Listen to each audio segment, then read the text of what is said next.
In the quietness of this moment, as you listen to these words, you might feel alone.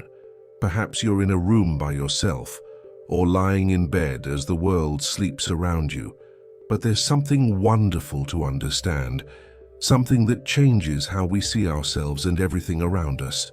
You are never truly alone. Nothing in the universe is ever truly alone. And this isn't poetry or philosophy, it's simply how reality works. Let's begin with something close to you.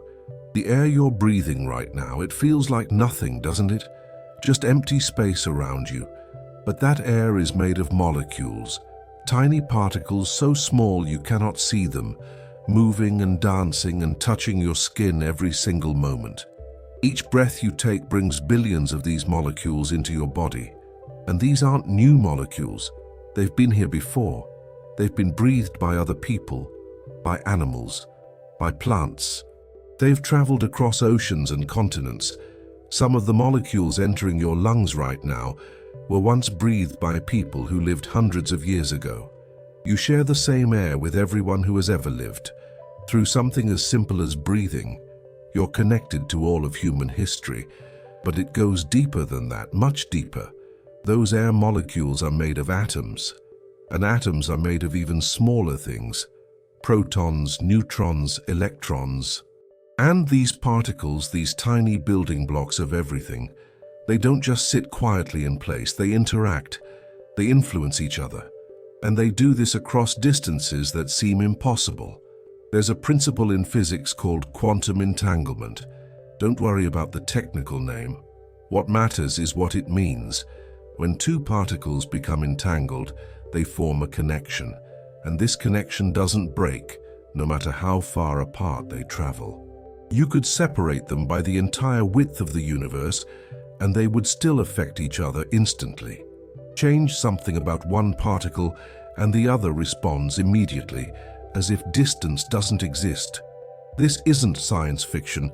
This is measured, tested, confirmed reality.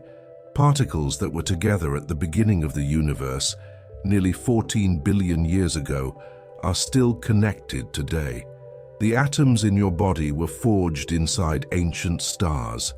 Those stars exploded, scattering their atoms across space, and those atoms eventually came together to form our planet, and eventually to form you.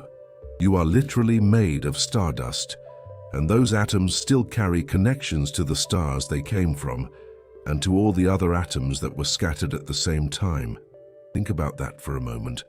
The calcium in your bones, the iron in your blood, the carbon in your cells, all of it was created in the heart of a dying star, billions of years ago. And when that star exploded, it sent those atoms flying through space. Some of them eventually became part of you. Others became part of the earth beneath you. Others became part of distant planets you will never see. But the connection remains. Through the invisible laws of physics, through forces we're only beginning to understand, everything that came from that ancient star is still linked. Now let's think about something even more immediate. Gravity. You know gravity is the force that keeps your feet on the ground, but gravity doesn't just work on Earth. It works everywhere, on everything, and it connects everything. Right now, as you rest, the Earth's gravity is holding you gently against its surface. But you also have gravity. Your body creates its own gravitational field. It's tiny, almost immeasurable, but it exists. And that means you are pulling on everything around you, just as everything around you is pulling on you. The walls of your room if you're indoors, the trees outside if you're near nature, the moon hanging in the sky, even distant stars, billions of light years away, all of them are connected to you through gravity. You pull on them, and they pull on you. The effect is incredibly small when the objects are far away or not very massive, but it's there. It never stops. It never turns off. Gravity is a conversation that everything in the universe is having with everything else, all the time, forever. The moon pulls on Earth, creating the tides in our oceans, But Earth also pulls on the moon, which is why the moon orbits us instead of drifting away. And both Earth and the moon pull on the sun, and the sun pulls back on them. And our entire solar system pulls on other solar systems, and they pull on us. And our galaxy pulls on other galaxies, and they pull on us. It's an endless web of connection, reaching across all of space, linking every star, every planet, every speck of dust. You are part of that web. You always have been, you always will be. Let's slow down for a moment and think about light. Light is something we take for granted. We flip a switch and a room becomes bright. The sun rises and the world is illuminated. But light is also a connection, a very real, very physical connection between objects. When you look at something, what's really happening? Light from that object is traveling to your eyes. Photons, tiny packets of electromagnetic energy, are bouncing off surfaces and entering your pupils. Those photons carry information about the object they came from, its color, its shape, its texture. And when those photons reach your eyes, they interact with cells in your retina, which send signals to your brain, and your brain interprets those signals as vision. But here's the beautiful part. Those photons left the object you're looking at. They traveled through space, and they entered you. For that brief moment, there was a physical connection between you and that object, a stream of energy flowing from it to you. You weren't just observing the object, you were touching it, in a very real sense, through light. And this happens with everything you see. The stars at night, those points of light that seem so distant and cold. The light from those stars has traveled for years, sometimes for thousands or millions of years, just to reach your eyes. When you look up at the night sky, you're seeing the past. You're seeing those stars as they were long ago, because their light has taken all that time to reach you. And when that ancient starlight enters your eyes, you become connected to those stars across the vast distances of space and time. Some of the stars you can see don't even exist anymore. They've already died, exploded, vanished. But their light continues traveling through space, and when it finally reaches Earth, you see them as they once were. You're connected to something that no longer exists, through light that has journeyed across the cosmos just to meet you.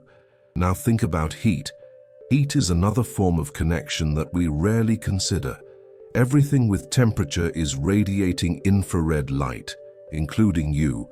Your body is warm, and that warmth is energy. That energy radiates outward in all directions as infrared. Photons, you can't see them, but they're there, spreading out from your skin, warming the air around you, touching the walls, the furniture, everything nearby.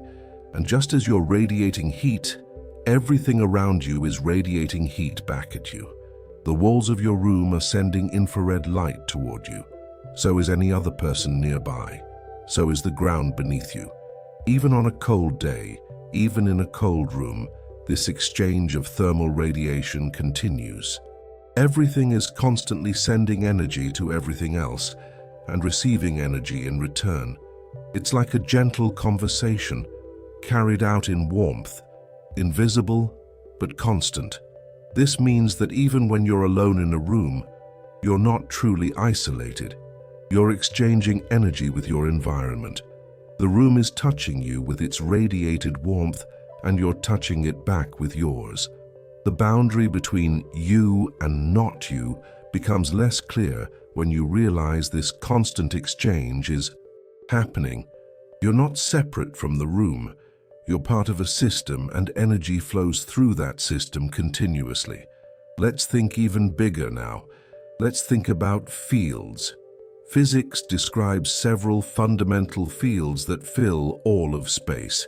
The electromagnetic field, the gravitational field, the Higgs field. These fields exist everywhere, at every point in the universe, all at once. They're not made of matter. They're more fundamental than matter.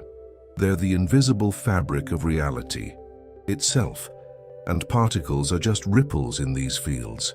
An electron is a ripple in the electron field. A photon is a ripple in the electromagnetic field.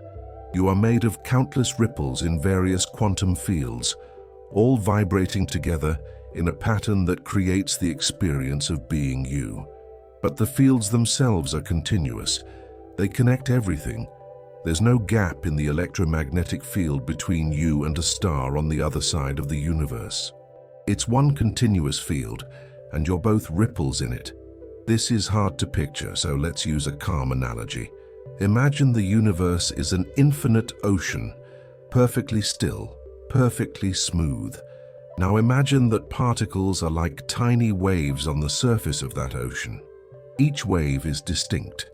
You can point to one wave and say that's a wave. But the wave isn't separate from the ocean. It's made of ocean water.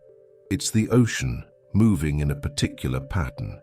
You are like one of those waves, a complex pattern of ripples moving through the quantum fields that fill all space. And just as ocean waves are never truly separate from the ocean, you are never truly separate from the fields that make up reality. The universe isn't something outside of you that you exist within. You are the universe arranged in a particular way, experiencing itself from a particular point of view. Now, let's come back to something more familiar. Sound. When someone speaks to you, what happens?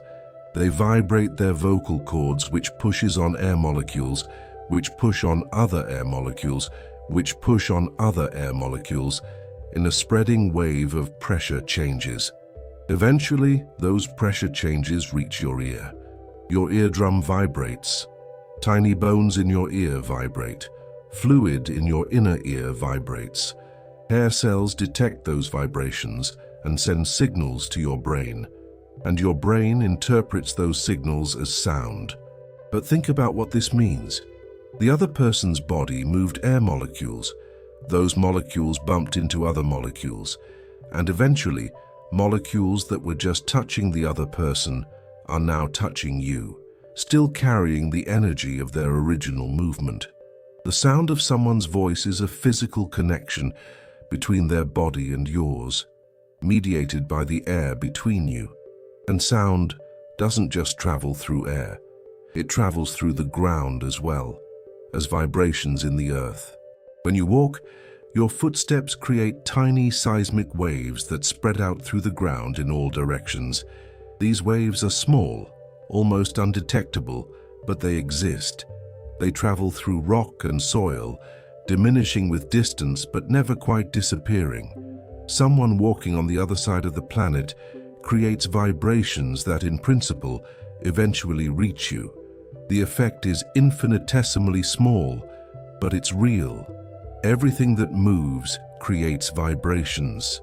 Everything that vibrates affects its surroundings, and those effects spread like ripples on a pond, connecting everything to everything else through the medium of matter and energy. Let's talk about something even more subtle, the vacuum of space.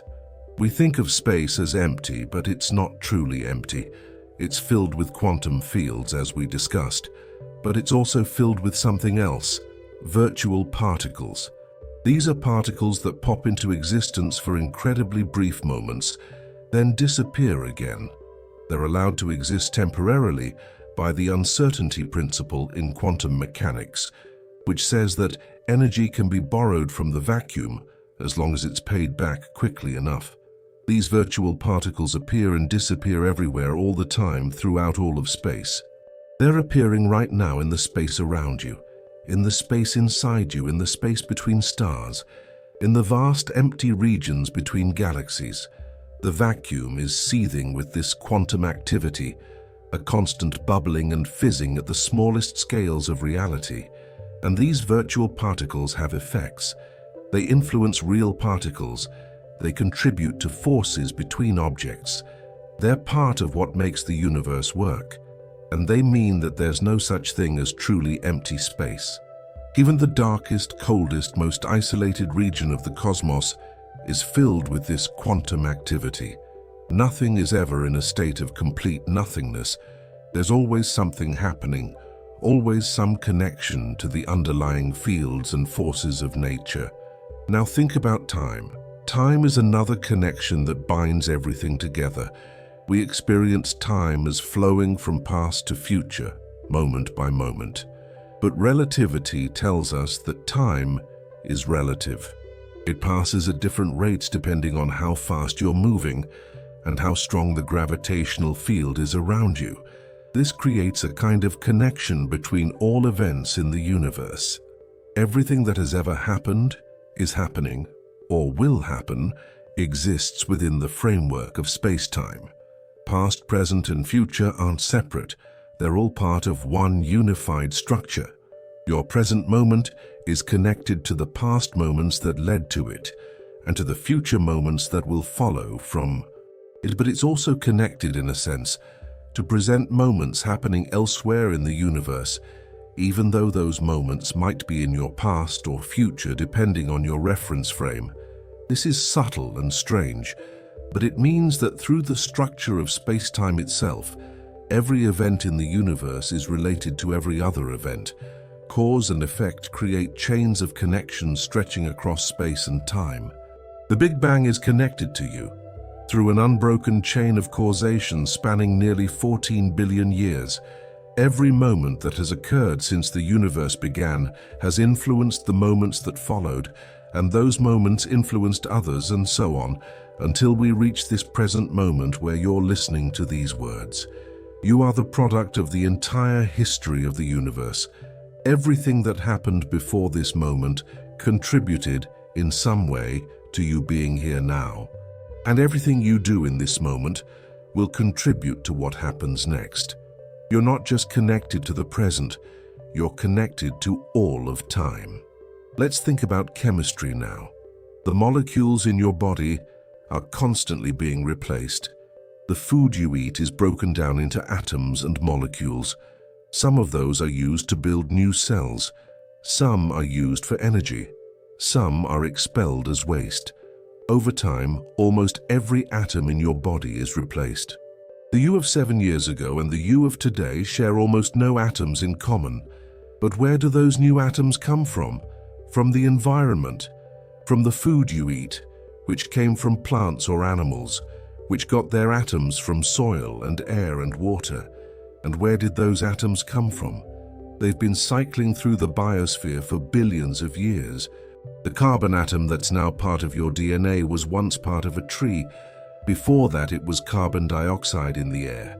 Before that, it was part of another animal. Before that, part of another plant. Going back and back through an endless cycle. This means you're sharing atoms with everything that has ever lived. An atom that's in your body right now might have once been part of a dinosaur, or a flower that bloomed in ancient Babylon, or a fish swimming in the ocean 1 million years ago. Atoms don't belong to anyone. They move through all of us, connecting us across time, making us all part of one continuous web of life. And it's not just life. Those same atoms have been part of rocks, oceans, clouds, stars. The atoms in your body are older than Earth itself. They were forged in stars, scattered through space, gathered into new stars, scattered again, eventually becoming part of the cloud of gas and dust that formed our solar system. They've been on an incredible journey, and that journey continues through you. Think about water. The water you drink has been cycling through Earth's systems for billions of years. The water cycle, driven by the sun's energy, evaporates water from oceans, lakes, and rivers.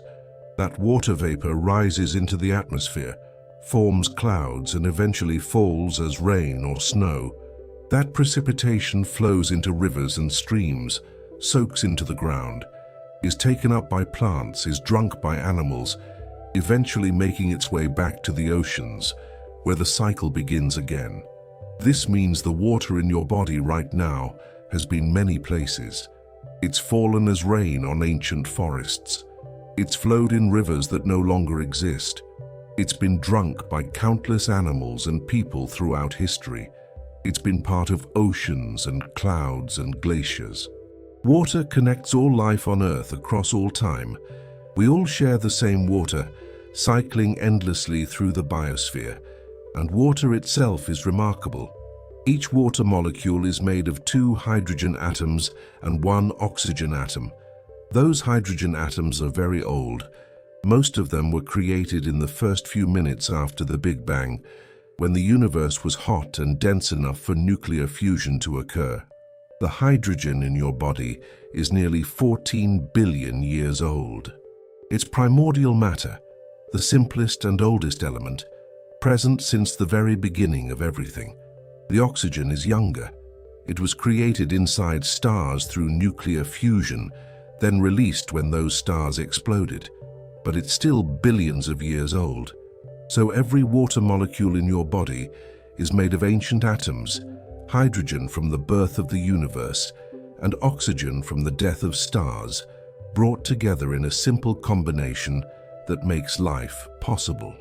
Now let's think about breath again, but in more detail. Every breath you take contains approximately 25 sextillion molecules. That's 25 followed by 21 zeros, an enormous number, and these molecules spread around the world quite quickly. Within a few years, the molecules from a single breath become distributed throughout Earth's entire atmosphere. This means that in every breath you take right now, you're likely breathing in molecules that were once breathed by other people. Famous historical figures, your ancestors, people on the other side of the world. Every breath is shared with all of humanity across time. It's estimated that every breath you take contains molecules that were breathed by Leonardo da Vinci, by Cleopatra, by the Buddha, by every person who has ever lived, as long as they lived long enough ago for their breath to have mixed into the global atmosphere. This isn't mysticism, it's simple mathematics and physics. The atmosphere is a shared resource, and molecules mix thoroughly over time. We breathe together, all of us, all of humanity, past and present, connected through the air we share. Let's expand our view further. Think about the sun. The sun is constantly sending energy toward Earth in the form of light and heat. This energy travels across 93 million miles of space and reaches us in about 8 minutes. That energy powers almost everything on Earth. Plants use it for photosynthesis. Animals eat plants or eat other animals that eat plants. So all food energy originally comes from the sun. The sun's heat drives weather patterns, ocean currents, the water cycle. The sun makes life possible, but the sun is also connecting Earth to the rest of the solar system. The same light and heat that reaches us also reaches Mars, Venus, Jupiter, all the planets. We're all bathed in the sun's energy together. We all orbit the sun together. We're all part of the same solar family, held together by gravity, warmed by the same star. And the sun itself is connected to the galaxy. Our sun is one of hundreds of billions of stars in the Milky Way galaxy. All of these stars orbit the galactic center together. They pull on each other with gravity. They formed from the same vast clouds of gas and dust. They're siblings, in a sense, all born from the same stellar nurseries, all part of the same grand structure. The Milky Way is a spiral galaxy. It has arms made of stars, gas, and dust, all rotating around a central supermassive black hole. Our sun is located about halfway out from the center, in one of the spiral arms, and we're moving. The sun, along with all its planets, including Earth, is orbiting the galactic center at about 450,000 miles per hour. It takes about 225 million years to complete one orbit. This is called a galactic year. In the time since dinosaurs first appeared on Earth, the sun has completed only one galactic orbit. In the time since the sun formed, it's completed only about 20 galactic orbits. We're on a very long, very slow journey around the galaxy, and we're taking that journey together with billions of other stars. And the galaxy itself is moving. The Milky Way is part of a group of galaxies called the Local Group. This includes the Andromeda Galaxy, which is the nearest large galaxy to us, and about 50 smaller galaxies. All of these galaxies are gravitationally bound to each other. They orbit around their common center of mass. and the entire local group is moving through space, pulled by the gravity of even larger structures. There are vast concentrations of galaxies called galaxy clusters and superclusters. The Milky Way is part of the Virgo supercluster, which contains thousands of galaxies. And this supercluster is part of an even larger structure called Laniakea, which contains about 100,000 galaxies. All of these galaxies are connected through gravity, moving together through space, flowing toward regions of higher density, like water flowing downhill. So you're not just connected to things on Earth, you're part of a solar system, which is part of a galaxy, which is part of a galaxy group, which is part of a supercluster, which is part of the largest structures in the universe. You're connected to it all, through gravity and motion and shared cosmic history. Let's think about neutrinos for a moment. Neutrinos are subatomic particles that barely interact with matter. They're produced in vast numbers by nuclear reactions in stars, especially the Sun. Every second, about 65 billion neutrinos from the Sun pass through every square centimeter of Earth's surface. That means trillions upon trillions of neutrinos are passing through your body right now. They don't harm you. They barely interact with you at all. Most of them pass straight through Earth without touching anything, but they're there. You're constantly being bathed in a stream of particles from the Sun, invisible and intangible, but real. It's another connection between you and our star, a river of particles flowing from the Sun through everything in the solar system. And neutrinos don't just come from the Sun. They come from all stars. They come from supernovae, the explosive deaths of massive stars. They come from the Big Bang itself. The universe is filled with relic neutrinos from the early universe, now cooled and spread throughout space. These primordial neutrinos are everywhere, passing through everything, a cosmic background of particles that have been traveling since the universe was very young. When you think about it, you're constantly surrounded by radiation and particles from space. Cosmic rays, high-energy particles from distant sources, are constantly hitting Earth's atmosphere.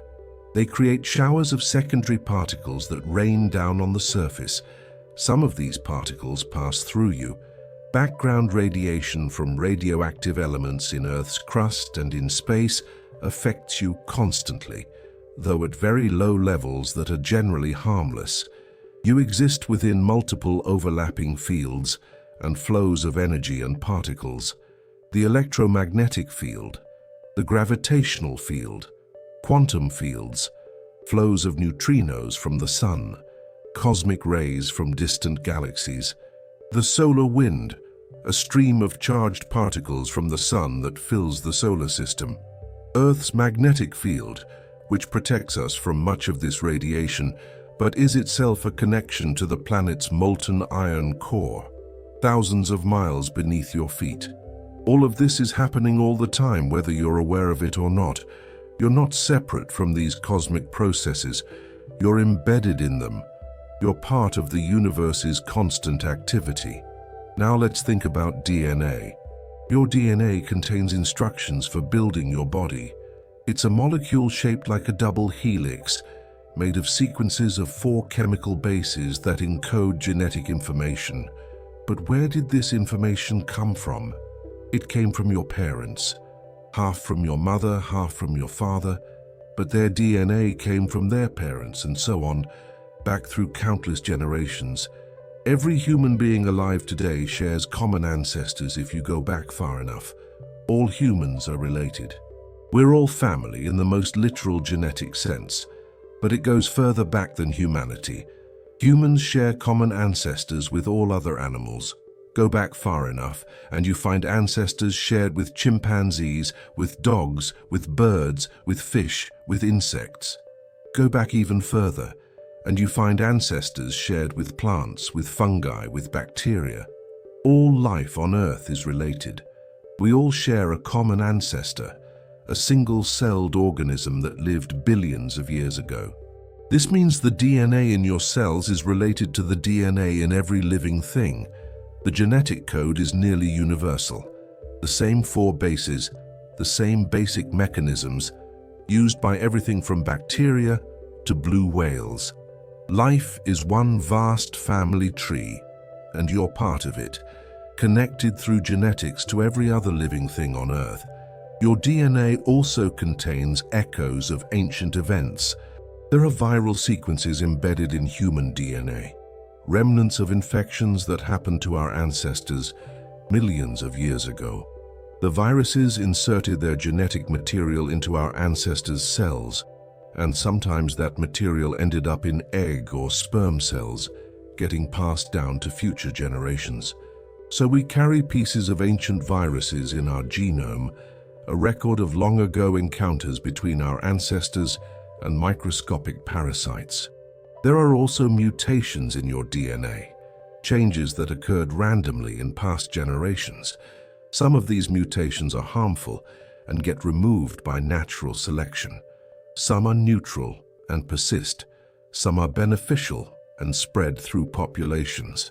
By comparing DNA sequences between different people and different species, scientists can trace the history of life, building family trees that show how all living things are related. You are a living library of history. Your DNA contains information about your recent ancestors, about ancient human migrations, about the evolution of primates, about the origins of mammals, about the development of multicellular life, stretching back billions of years. You carry the past within you, written in a molecular code. Let's think about ecosystems. No organism lives in isolation. Every plant, every animal, every microbe exists as part of a web of relationships with other organisms and the environment. These relationships include predation, competition, cooperation, symbiosis, parasitism. Energy and nutrients flow through ecosystems in complex cycles. Plants capture energy from the sun through photosynthesis. Herbivores eat plants. Carnivores eat herbivores. Decomposers break down dead organisms, returning nutrients to the soil, which plants use to grow. It's a cycle, and every organism in the ecosystem depends on others. Remove one species, and the effects ripple through the entire system. You're part of this web. You eat food, which connects you to agricultural systems, which connect to soil microbes, to pollinators like bees, to the water cycle, to the sun's energy. You're connected to the farmers who grew your food, to the ecosystems where that food was produced, to the climate and weather patterns that made that food production possible. Even in a city, far from nature, you're still connected to ecosystems. The oxygen you breathe is produced by photosynthetic organisms, mostly phytoplankton in the oceans and plants on land. The climate you experience is regulated by forests, oceans, and the global circulation of air and water. The stability of Earth's systems depends on biodiversity, on healthy ecosystems functioning properly. When ecosystems are damaged, everyone feels the effects eventually. Let's slow down and think about something very small. Bacteria. Your body contains trillions of bacterial cells, roughly as many bacterial cells as human cells. These bacteria live on your skin, in your mouth, in your digestive system. They're not invaders, they're partners. Many of them are essential for your health. Bacteria in your gut help digest food, produce vitamins, train your immune system, protect against harmful microbes. Without these bacteria, you couldn't survive.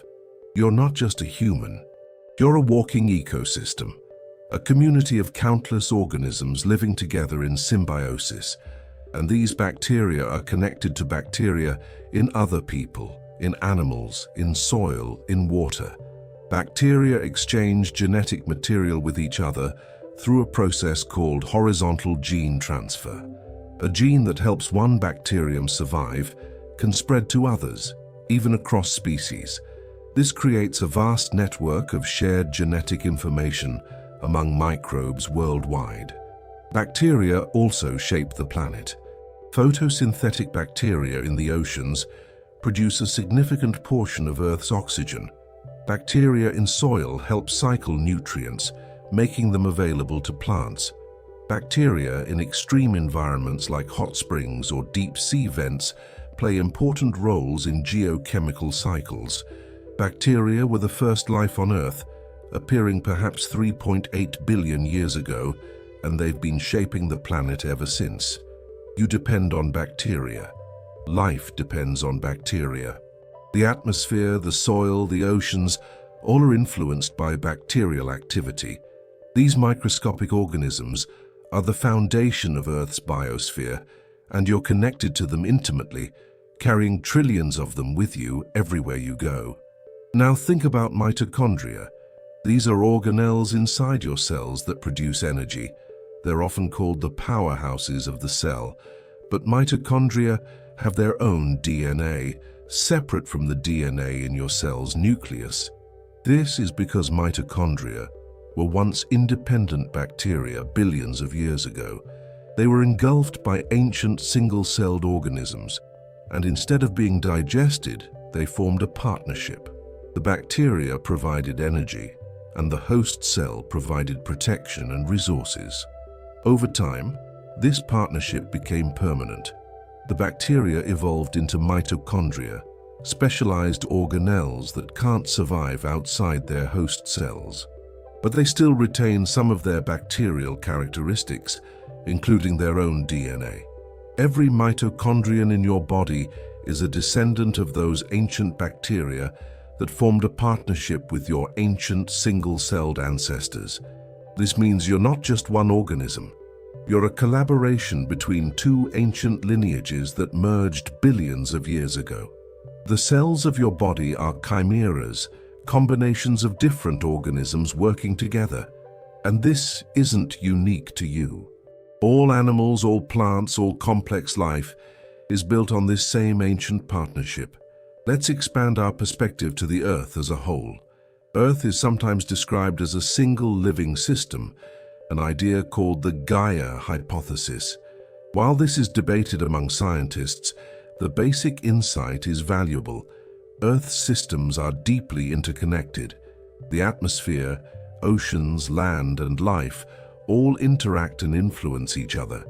Life affects the atmosphere. Photosynthetic organisms produce oxygen. Plants and algae remove carbon dioxide. These processes maintain atmospheric conditions suitable for life. The atmosphere affects life.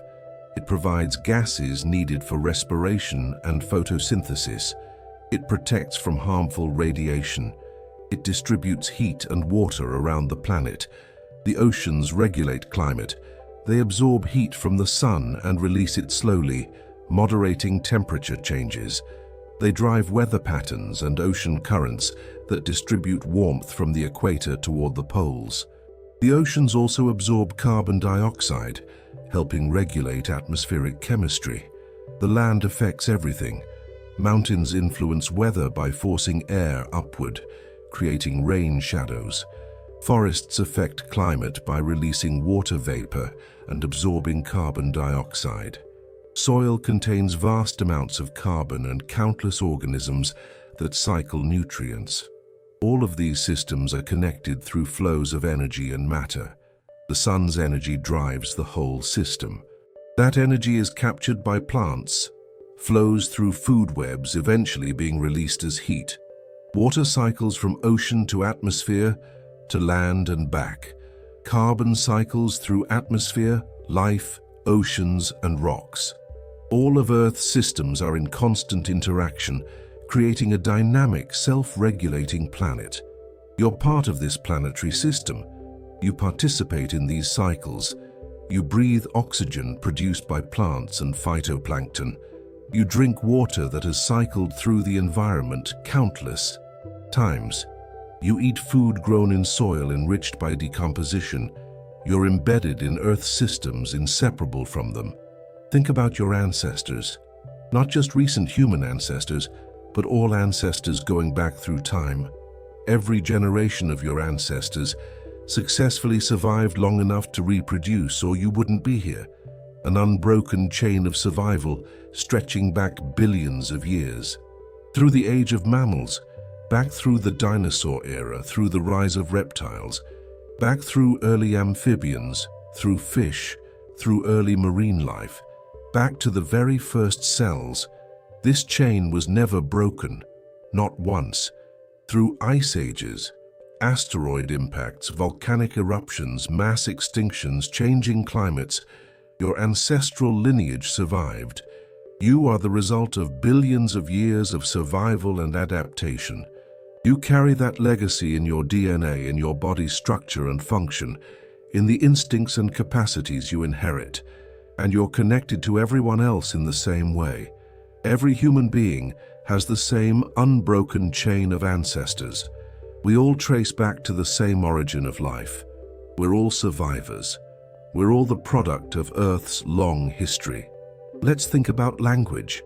Language connects people across space and time. When you speak or write, you use words that have histories. English words come from many sources. Some from Old English, some from Latin, some from French, some from Greek, some from other languages. Each word has traveled through time, changing in pronunciation and meaning, but maintaining connections to the past. The word mother in English is related to Mutter in German, mère in French, madre in Spanish, mater in Latin, meter in Greek. All of these descend from a common ancestral word in Proto-Indo-European, a language spoken thousands of years ago. When you say mother, you're speaking a word that has been passed down through countless generations, connecting you to speakers of ancient languages. And language connects you to other people in the present. Every conversation is a connection. Ideas, emotions, information flowing from one mind to another through the medium of words. Language allows minds to meet, to share experiences, to build shared understanding. Through language, you can know what someone else is thinking, feeling, experiencing. You can share your inner world with others and receive their inner worlds in return. Writing extends this connection across time. Books preserve thoughts and knowledge from people long dead. When you read, you connect with the author's mind across years or centuries. Their thoughts, carefully encoded in written language, are decoded by your mind. For a moment you think their thoughts. You see through their eyes. Reading is a form of mental time travel, connecting you to minds from the past. Now let's think about culture. Culture is information passed down through generations, not through genes, but through learning and imitation. Stories, traditions, knowledge, skills, values, beliefs. Every culture is a vast accumulation of wisdom and experience from countless people over vast periods of time. You're connected to your culture through everything you've learned, the language you speak, the foods you eat, the way you think about the world, your assumptions about how life works. All of this was given to you by your culture, passed down from previous generations, and you will pass it on to future generations, modified by your own experiences and insights. And cultures are connected to each other. Ideas spread between cultures. Technologies invented in one place are adopted and adapted elsewhere. Stories travel across continents. Religions and philosophies influence each other. Human culture is a global phenomenon, a vast interconnected web of ideas and practices, constantly evolving, constantly creating new connections. Let's think about emotions. When you feel an emotion, what's happening? Your brain is producing chemical signals that affect your body. Hormones like adrenaline, cortisol, oxytocin, dopamine, serotonin. These chemicals change how you feel and behave. But emotions also connect you to others. When you see someone else experiencing an emotion, mirror neurons in your brain activate, causing you to feel something similar. This is empathy, the ability to share in another person's emotional state. It's a deep connection, allowing you to understand others from the inside, to feel what they feel. Emotions are also shaped by social contexts. You learn emotional responses from those around you. You learn what to fear, what to desire, what to avoid, by observing others and absorbing cultural norms. Your emotional life is not purely individual. It's woven together with the emotional lives of everyone you've known and everyone in your culture. And emotions have ancient roots. The basic emotions, fear, anger, joy, sadness, are found in many animals, not just humans. These emotions evolved because they helped our ancestors survive. Fear prompts escape from danger. Anger motivates defense of resources. Joy reinforces beneficial behaviors. Sadness signals loss. These emotional systems connect you to your evolutionary past, to the millions of years of animal life that preceded humanity. Think about memory. Your memories are not just recordings of past events. They're reconstructions, built from fragments of stored information, influenced by your current state and by what you've thought and felt since the event occurred. Memories change over time. They blend together. They're shaped by emotion and meaning. But memories also connect you to your past self. The person you were years ago is not quite the same as the person you are now. Your body has changed. Your thoughts and feelings have evolved. But memory creates continuity. It allows you to feel that you're the same person across time, even though you're constantly changing. And memories can be shared. When you tell someone about your past, you create a shared memory. Their memory of your story becomes part of their experience, and it influences how they remember you. Relationships are built on shared memories. Families, friendships, communities are held together by collective memory, by stories and experiences that everyone shares and remembers together. Now let's think about consciousness itself. What is consciousness? No one fully understands. But one perspective is that consciousness is the universe becoming aware of itself. The atoms in your brain were forged in stars. They drifted through space, became part of Earth, became part of life, became part of you. And now those atoms, arranged in a particular pattern, have the capacity to think, to feel, to be aware. When you look up at the stars, you're star matter looking at other star matter. When you think about the universe, you're the universe thinking about itself. Consciousness creates a kind of loop, where the universe reflects on its own existence through the minds it has created. And if consciousness connects you to the universe in this way, it also connects you to other conscious beings. Every person you meet is another point where the universe is aware. Another perspective, another experience, another way of being. When you interact with someone, it's the universe meeting itself through two different forms. This might sound abstract, but it points to something important. You're not separate from the universe. You're part of it, made of it, expressing it. And so is everyone else. The boundaries between self and other, between inside and outside, are less solid than they seem. Let's think about death. It's natural to fear death, to feel that death is a kind of ultimate separation, an ending of all connections. But even death doesn't truly separate you from the universe. When a living thing dies, its atoms don't disappear. They're recycled. The carbon in your body will eventually become part of other organisms, other plants, other animals. The water in your body will rejoin the water cycle. The energy in your body will dissipate as heat, spreading out into the environment. You'll become part of the soil, part of the air, part of the ongoing processes of Earth's biosphere. In this sense, death is transformation, not annihilation. You'll change form, but you won't be destroyed.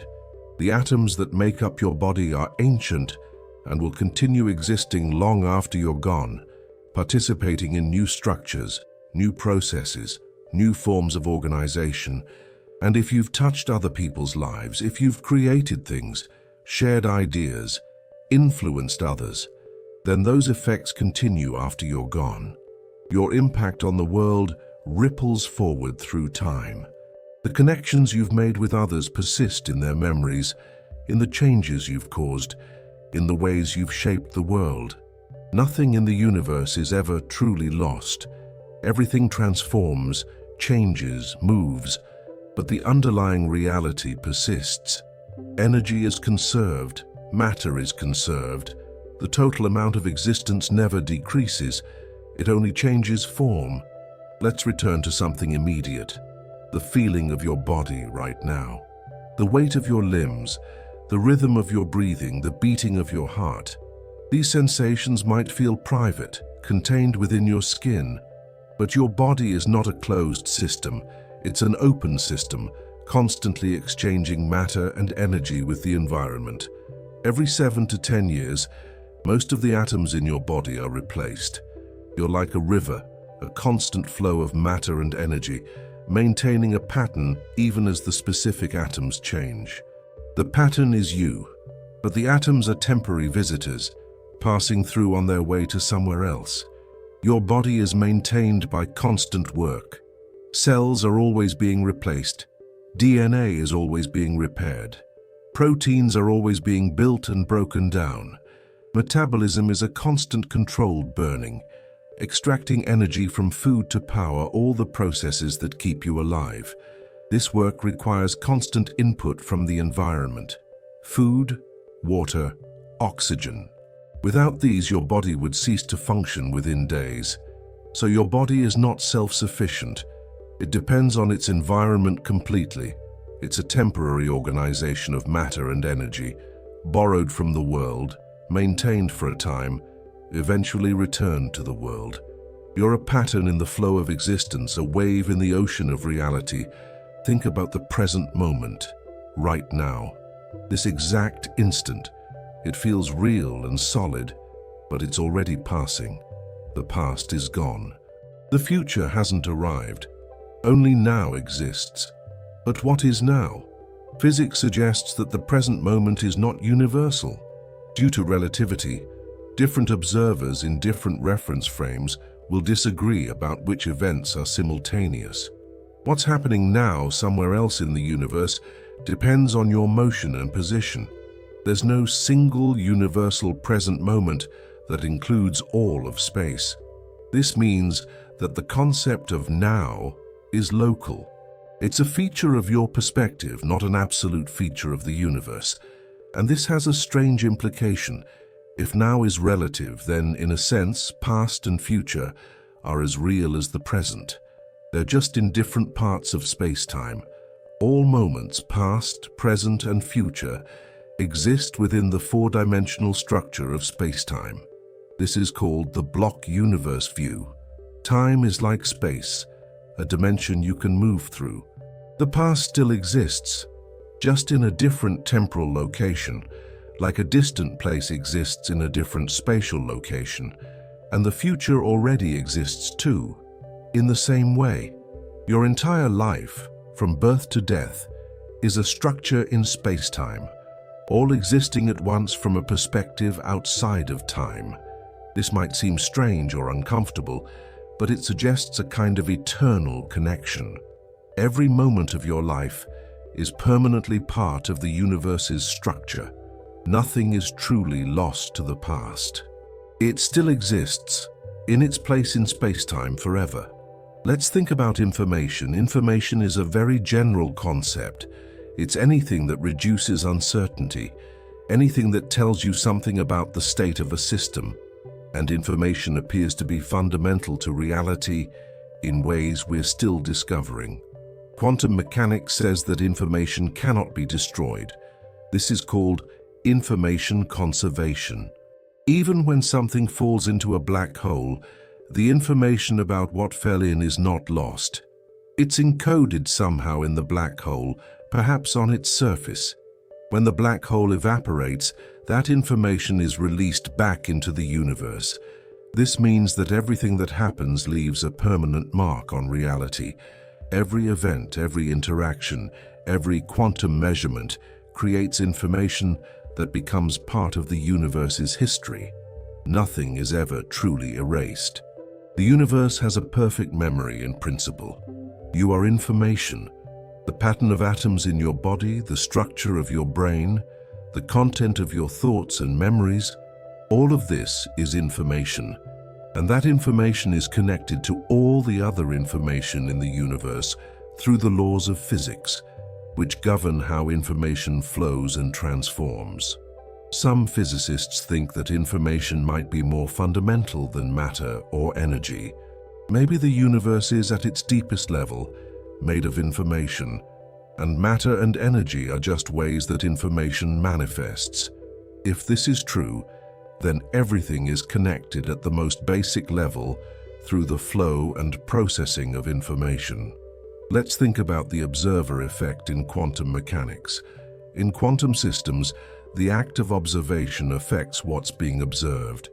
Before a quantum measurement, a particle exists in a superposition, a state where it has multiple possible properties at once. When you measure it, the superposition collapses, and the particle takes on a definite property. This means that observers are not separate from what they observe. The act of looking changes what's being looked at. Subject and object are interconnected. You can't talk about the state of a quantum system without talking about how it's being measured, which means talking about the measuring device and ultimately about the observer. This suggests that consciousness, or at least observation, plays some role in physical reality. The universe is not a collection of objects existing independently of minds. It's a web of relationships, including relationships between observers and observed. You're not just in the universe. You're part of how the universe manifests, part of how its quantum potentials become actual events. Now think about evolution. Evolution is a process of connection. Every organism is related to others through common ancestry. Every trait is shaped by its relationship to the environment. Fitness is not an absolute property. It's relative, depending on what else is present in the ecosystem. Evolution creates incredible diversity, but it also reveals deep unity. All life uses the same basics. Chemistry. All life uses DNA. All life uses cells. These similarities exist because all life is related, descending from common ancestors who used these same mechanisms. Evolution also creates cooperation. Despite the competitive aspects of natural selection, cooperation is everywhere in nature. Cells cooperate to form multicellular organisms. Organisms cooperate in symbiotic relationships. Social animals cooperate in groups. Cooperation emerges because it can be beneficial, because working together can achieve more than working alone. You're the product of cooperation at many levels. Your cells cooperate to form your body. Your body cooperates with beneficial bacteria. You cooperate with other humans in social groups. Human societies cooperate across vast networks of trade, communication, and shared knowledge. Cooperation and connection are fundamental to life. Let's think about the scale of the universe. The observable universe is about 93 billion light-years in diameter. It contains about 2 trillion galaxies, each with hundreds of billions of stars. The total number of stars in the observable universe is estimated at around 10 to the 24, a trillion. And many of those stars have planets. The number of planets could be vastly larger than the number of stars. This is almost incomprehensibly large. Yet all of it is connected. All of it came from the same origin point in the Big Bang. All of it is governed by the same laws of physics. All of it is part of the same expanding fabric of space-time. Light from the most distant galaxies has been traveling for most of the age of the universe to reach us. When we observe these distant galaxies, we see them as they were billions of years ago. We're looking back in time, observing the universe's history. And that ancient light, after traveling across most of the observable universe, finally reaches us, creating a connection across immense distances and times. Consider that in all this vastness, We know of only one place where life exists: Earth.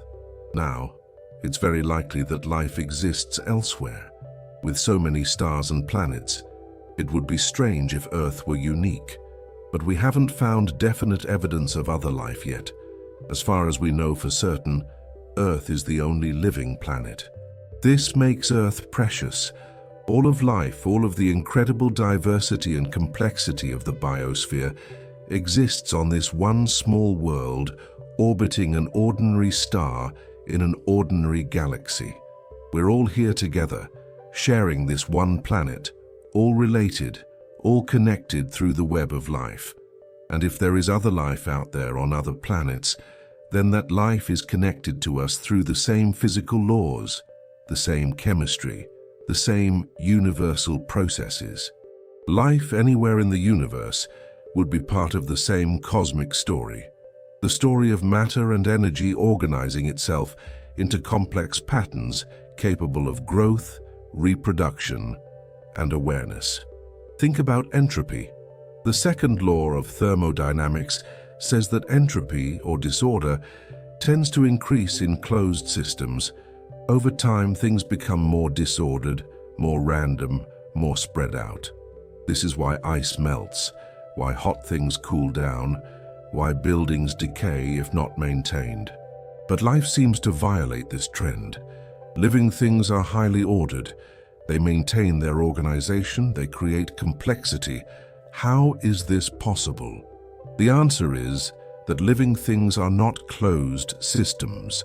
They take in energy from their environment, use that energy to maintain and build order within themselves, and release waste heat to the environment. The total entropy of the system, including the environment, still increases.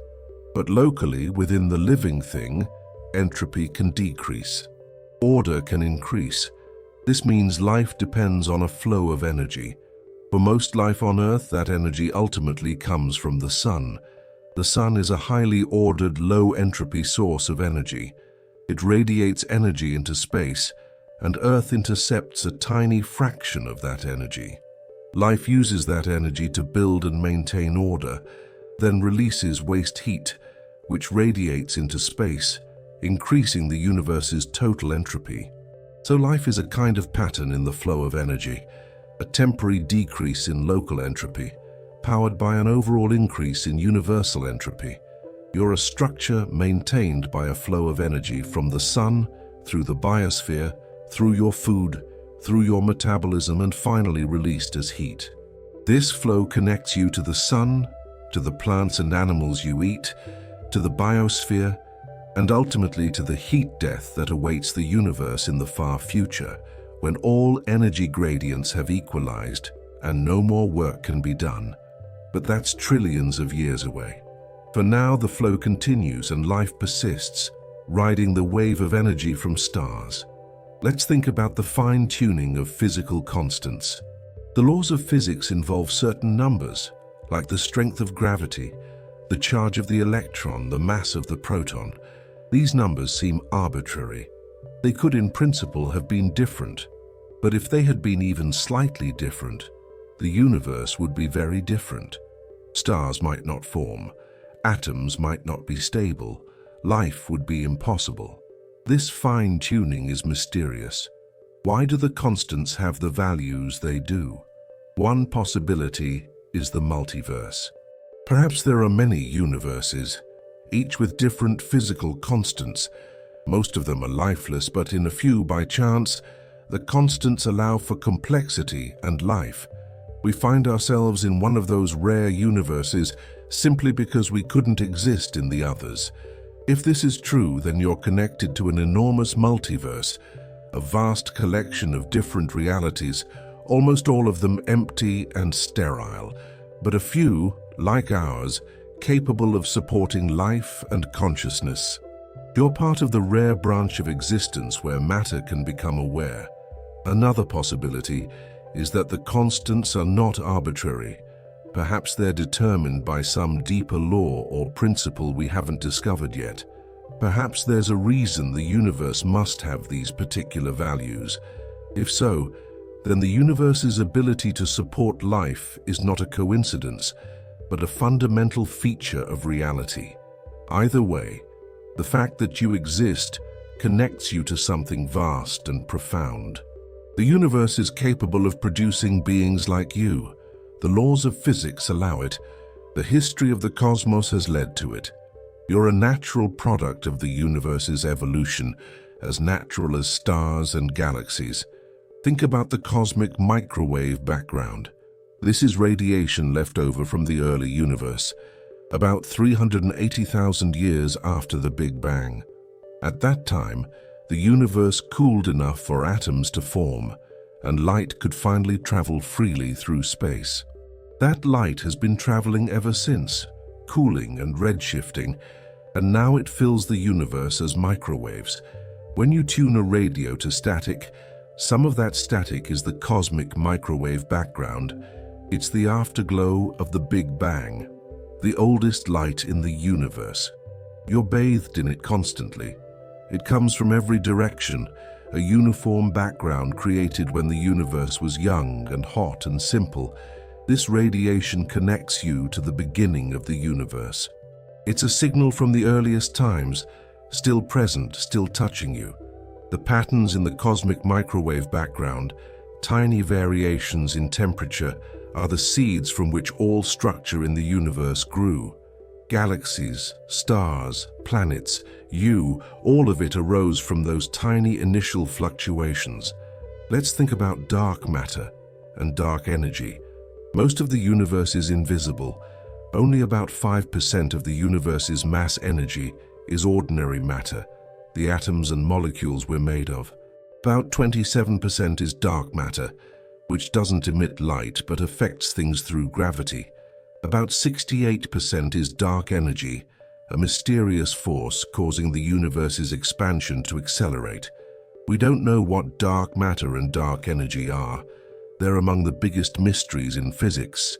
But they're real. We can detect their effects. Galaxies rotate faster than they should based on their visible matter, implying dark matter is present. The universe's expansion is accelerating, implying dark energy is real. This means you're surrounded by things you cannot see or directly detect. The universe is far stranger and more complex than the part we can observe. You're connected to this hidden majority through gravity and through the large-scale structure of space-time. Dark matter's gravity helped form galaxies. Without dark matter, galaxies might not have formed, or might have formed very differently. Without galaxies, stars and planets might not exist. So even though you can't see or touch dark matter, it's part of the reason you exist. It's part of the cosmic web that connects everything. Now let's think about emergence. Emergence is when complex systems develop properties that their individual parts don't have. A single water molecule is not wet, but a large collection of water molecules is wet. Wetness is an emergent property. Consciousness is perhaps the ultimate example of emergence. Individual neurons are not conscious, but the brain as a whole, with its billions of neurons and trillions of connections, is conscious. Consciousness emerges from the complex interactions of many simple parts. This means you're more than the sum of your atoms. The pattern matters, the relationships matter. You exist at a higher level of organization than your constituent particles, and this higher level is real and important. It's the level where you think, feel, and experience. Emergence also means that new properties and possibilities can arise as systems become more complex. The universe started simple, just hydrogen and helium gas, but as stars formed, new elements were created. As planets formed, new chemistry became possible. As life emerged, new kinds of organization appeared. As brains evolved, consciousness arose. The universe is becoming more complex over time, and with that complexity come new emergent properties, new possibilities. You're part of this process. You're a highly complex emergent structure, capable of things that simpler systems cannot do. And through culture and technology, humanity is creating even more complex systems, networks of minds and machines, producing new emergent properties we're only beginning to explore. Let's think about symmetry. Physics is deeply concerned with symmetry, patterns that remain the same under certain transformations. For example, the laws of physics are the same everywhere in space. This is a symmetry. The laws are also the same at all times, another symmetry. These symmetries have profound consequences. Emmy Noether proved that every continuous symmetry corresponds to a conservation law. The symmetry of space leads to conservation of momentum. The symmetry of time leads to conservation of energy. The symmetries of the universe determine its fundamental conserved quantities. This means the universe has a deep internal consistency. The laws of physics are not arbitrary rules that could change.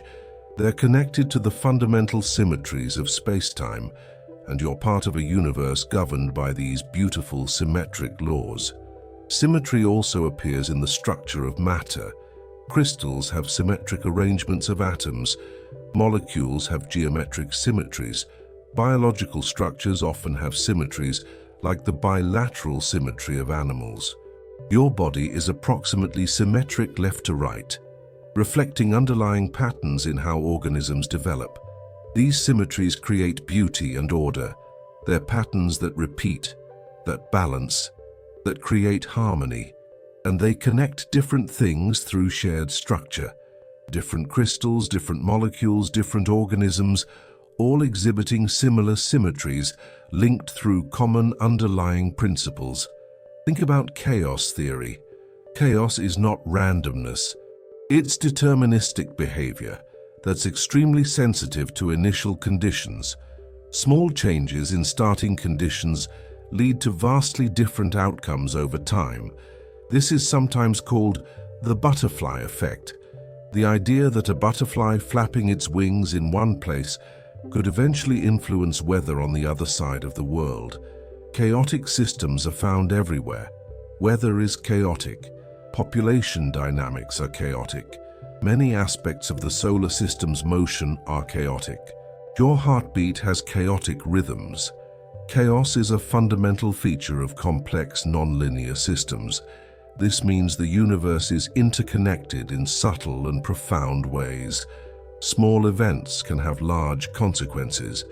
Everything affects everything else, sometimes in unpredictable ways.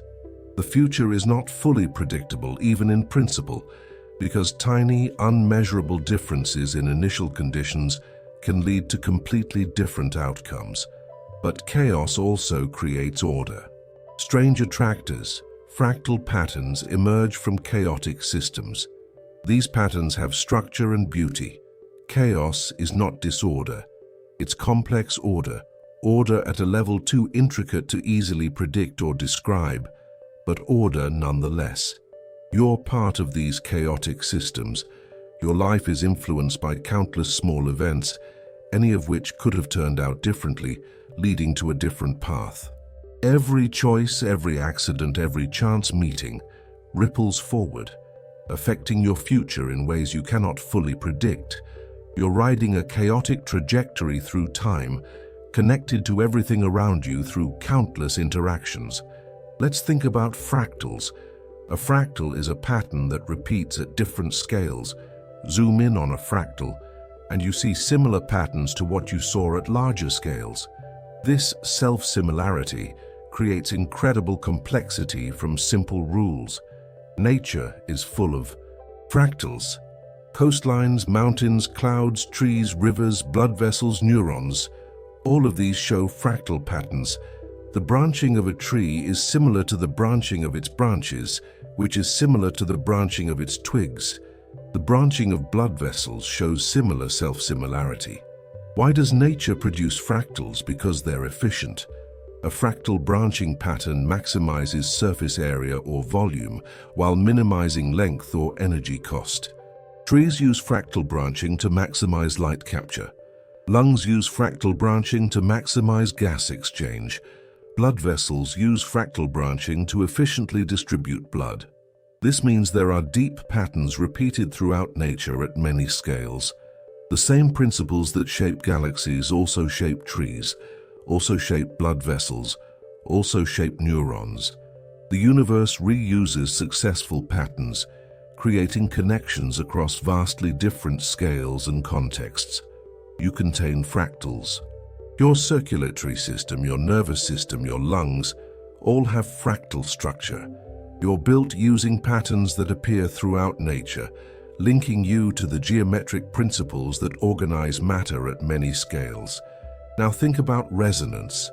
Resonance occurs when a system is driven at its natural frequency, causing large amplitude oscillations.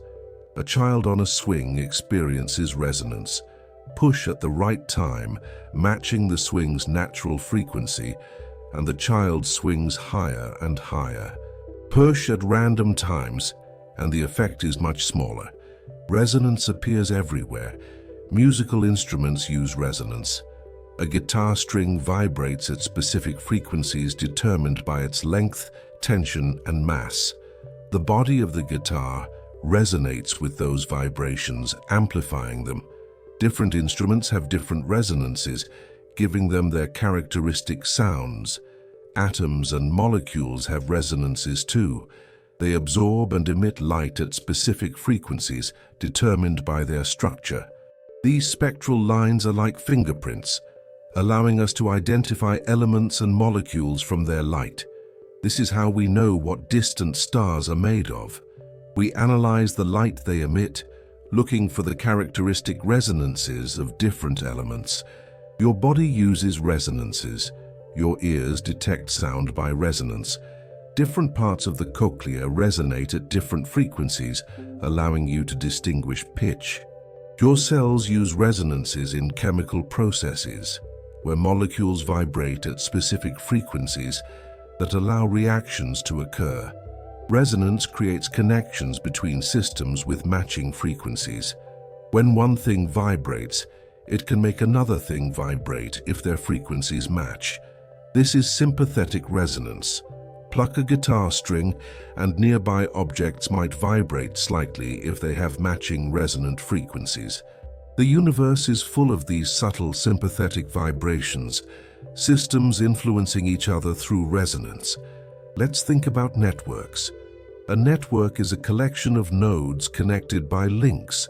Social networks connect people. Neural networks connect neurons. Ecological networks connect species. The internet connects computers. Networks are everywhere. Networks have interesting properties. Small world networks, where most nodes are connected through just a few steps, appear in many contexts. Social networks, neural networks, gene networks often show small world properties. This means you can reach almost anyone on Earth through a short chain of acquaintances. This is the idea behind 6 degrees of separation. Networks also show hubs, nodes with many more connections than average. In social networks, some people know many others. In neural networks, some neurons connect to many others. These hubs make networks robust to random failures, but vulnerable to targeted attacks. Remove a random node, and the network usually still functions. Remove a hub, and the network can fragment. You're part of many networks. Social networks connect you to friends, family, colleagues. Ecological networks connect you to the food you eat and the organisms you depend on. Economic networks connect you to people who produce and distribute goods. Communication networks connect you to sources of information and entertainment. You're a node in countless interconnected networks, each placing you in relation to other nodes. And your brain is a network. Billions of neurons, trillions of connections, creating a structure of almost incomprehensible complexity. This network processes information, stores memories, generates thoughts and feelings. You are, in a very real sense, the activity of this network. Your consciousness emerges from the patterns of activation flowing through your neural network. Think about feedback loops. A feedback loop occurs when a system's output affects its input, creating a cycle. Positive feedback amplifies changes. If a microphone picks up sound from its speaker, the sound gets louder and louder, creating a screech. Negative feedback dampens changes. A thermostat uses negative feedback to maintain constant temperature. When it gets too hot, the thermostat turns off the heat. When it gets too cold, it turns the heat back on. Feedback loops are everywhere in nature. Population dynamics have feedback loops. When a prey population increases, predators have more food and their population increases. But more predators reduce the prey population, which then causes the predator population to decrease. These feedback loops create cycles and stability. Climate has feedback loops. Ice reflects sunlight, keeping the planet cool. But if ice melts, less sunlight is reflected, making the planet warmer, which melts more ice. This is a positive feedback loop that can amplify warming. Other feedback loops, like cloud formation, can have cooling effects, creating negative feedback. Your body uses countless feedback loops.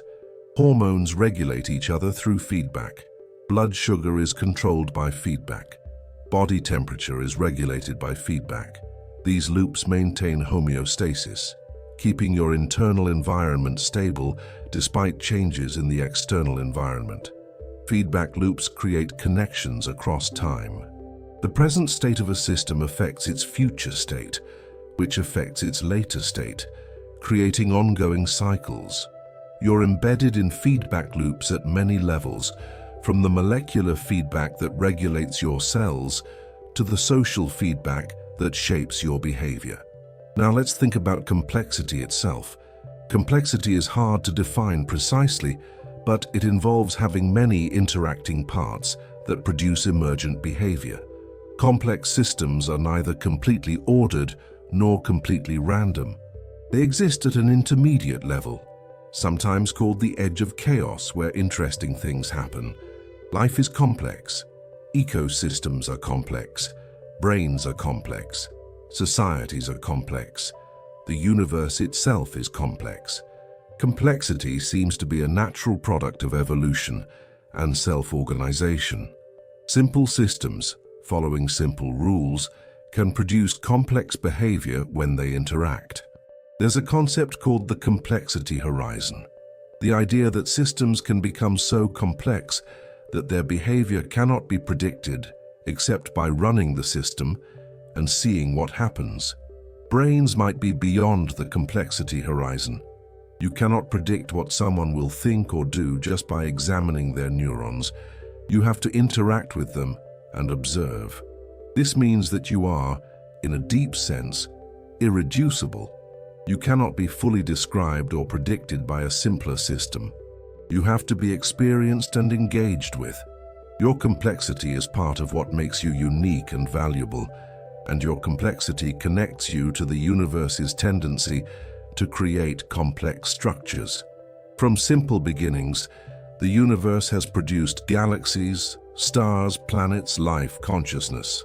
Complexity builds on complexity, creating new levels of organization, new possibilities. You're part of this ongoing process, a manifestation of the universe's capacity for complexity. Let's think about time again, but differently.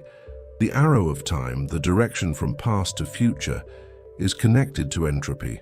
Entropy increases with time, giving time a direction. But at the fundamental level, the laws of physics are time-symmetric. They work equally well forwards or backwards. So where does the arrow of time come from?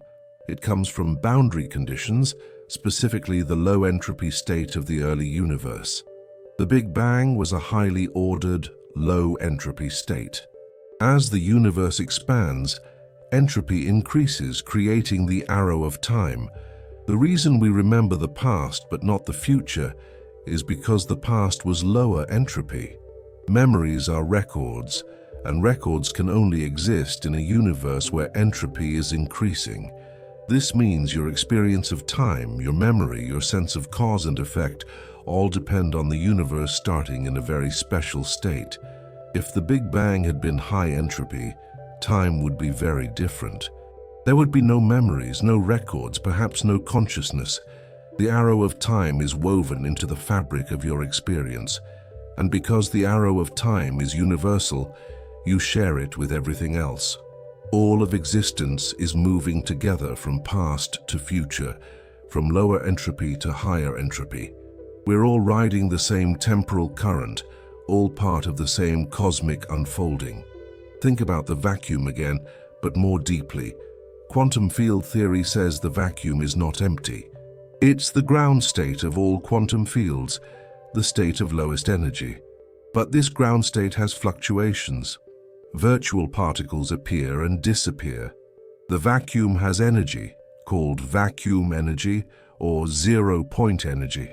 This energy might be related to dark energy, the mysterious force causing the universe's expansion to accelerate. If so, then even the emptiest regions of space are filled with energy that affects the entire universe's evolution. The vacuum is not nothing.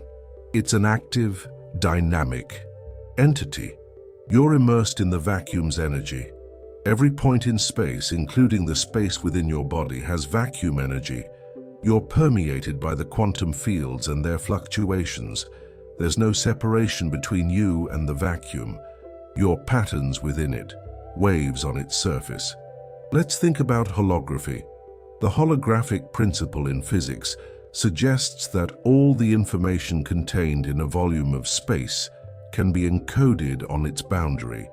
This means the three-dimensional world might, in some sense, be a projection from a two-dimensional surface. This is strange and counterintuitive, but it's supported by theoretical work on black holes and quantum gravity. If true, it means the universe has a deep hidden structure, where what seems fundamental, three-dimensional space, is actually emergent from something more basic, information on a boundary. You might be a kind of hologram, a three-dimensional structure emerging from information encoded in a lower dimensional form. This connects you to the deepest structures of space-time, to the fundamental nature of reality itself. Now, think about mathematics. Mathematics seems abstract, disconnected from physical reality. But mathematics describes reality with incredible precision. The laws of physics are mathematical. The geometry of space-time is mathematical. Quantum mechanics is mathematical. Why does mathematics work so well? Some think mathematics is discovered, that it exists independently of humans, and we're finding truths about this abstract realm. Others think mathematics is invented, that it's a language humans created to describe patterns we observe. Either way, mathematics connects the human mind to the structure of reality. Your ability to think mathematically links you to the underlying order of the cosmos, and mathematics reveals connections that aren't obvious. The same mathematical structures appear in different contexts. The mathematics of waves describes sound, light, water waves, quantum probability waves. The mathematics of networks describes social connections, neural connections, ecological connections. Mathematics finds unity in diversity, revealing that seemingly different things are deeply similar. Let's think about information again, but in terms of computation. Some physicists think the universe itself is computational, that it's processing information according to physical laws. Every interaction is a computation. Every quantum measurement is a computation. The universe is a vast computer, calculating its own future moment by moment. If this is true, then you're part of a cosmic computation. Your brain is computing your thoughts. Your body is computing its maintenance and growth. You're a subsystem within the universal computation, processing information, transforming inputs into outputs, and you're connected to this computational universe at the most fundamental level. The information in your brain is part of the universe's total information. The computations in your neurons are part of the universe's total computation. You're not separate from this process. You're embedded in it, a participant in the universe's ongoing calculation of itself. Think about the anthropic principle. The universe appears fine-tuned for life. If physical constants were even slightly different, life might be impossible. One explanation is the anthropic principle, which says that we observe a life-friendly universe because we couldn't observe any other kind. Observers can only exist in universes that allow observers. This creates a kind of connection between conscious beings and the universe's properties. Your existence constrains what kind of universe you can find yourself in. You're not a passive observer of an independent reality. You're entangled with the conditions necessary for your existence. The strong anthropic principle goes further, suggesting that the universe must have properties that allow consciousness to emerge. On this view, consciousness is not an accident, but an inevitable feature of reality. If true, this means you're part of a universe that's fundamentally oriented toward producing beings like you. Let's think about meaning. Humans seek meaning, trying to understand their place in the universe, their purpose, their significance. Science describes how things work, but doesn't directly address meaning. Yet perhaps connection itself is meaningful. You're connected to everything, from the smallest particles to the largest cosmic structures, from the beginning of time to the far future. You're part of an incredible web of relationships, a universe that has evolved the capacity to know itself. Perhaps that's meaningful in itself. Perhaps being a point of awareness in this vast interconnected cosmos is its own kind of purpose. And meaning emerges from relationships. Things matter because they connect to other things, because they affect and are affected by the world.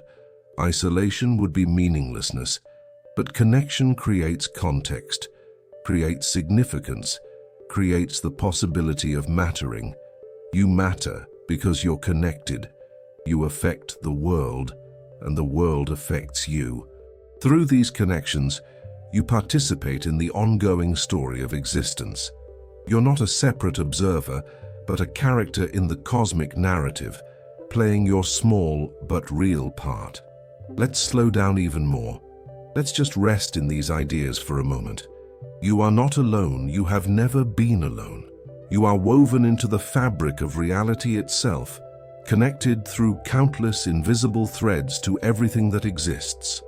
Atoms, light, gravity, quantum fields, time, space, energy, information, all flowing through you, linking you to the universe. These connections are not metaphors. They're real, physical, measurable. Science reveals them. Physics describes them. And they mean that separation is an illusion.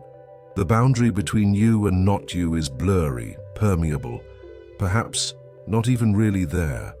Breathing connects you to the atmosphere, to all who have breathed before. Light connects you to distant stars. Gravity connects you to all matter. Fields connect you at the most fundamental level.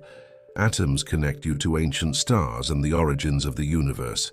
Life connects you to all living things through shared ancestry. Culture connects you to human history and to other people. Consciousness connects you to the universe's self-awareness. All of this is happening now, quietly, whether you notice it or not. You're part of an endless conversation between all things, a dance of matter and energy and information that has been going on for billions of years and will continue for billions more. Rest in that. Feel it if you can.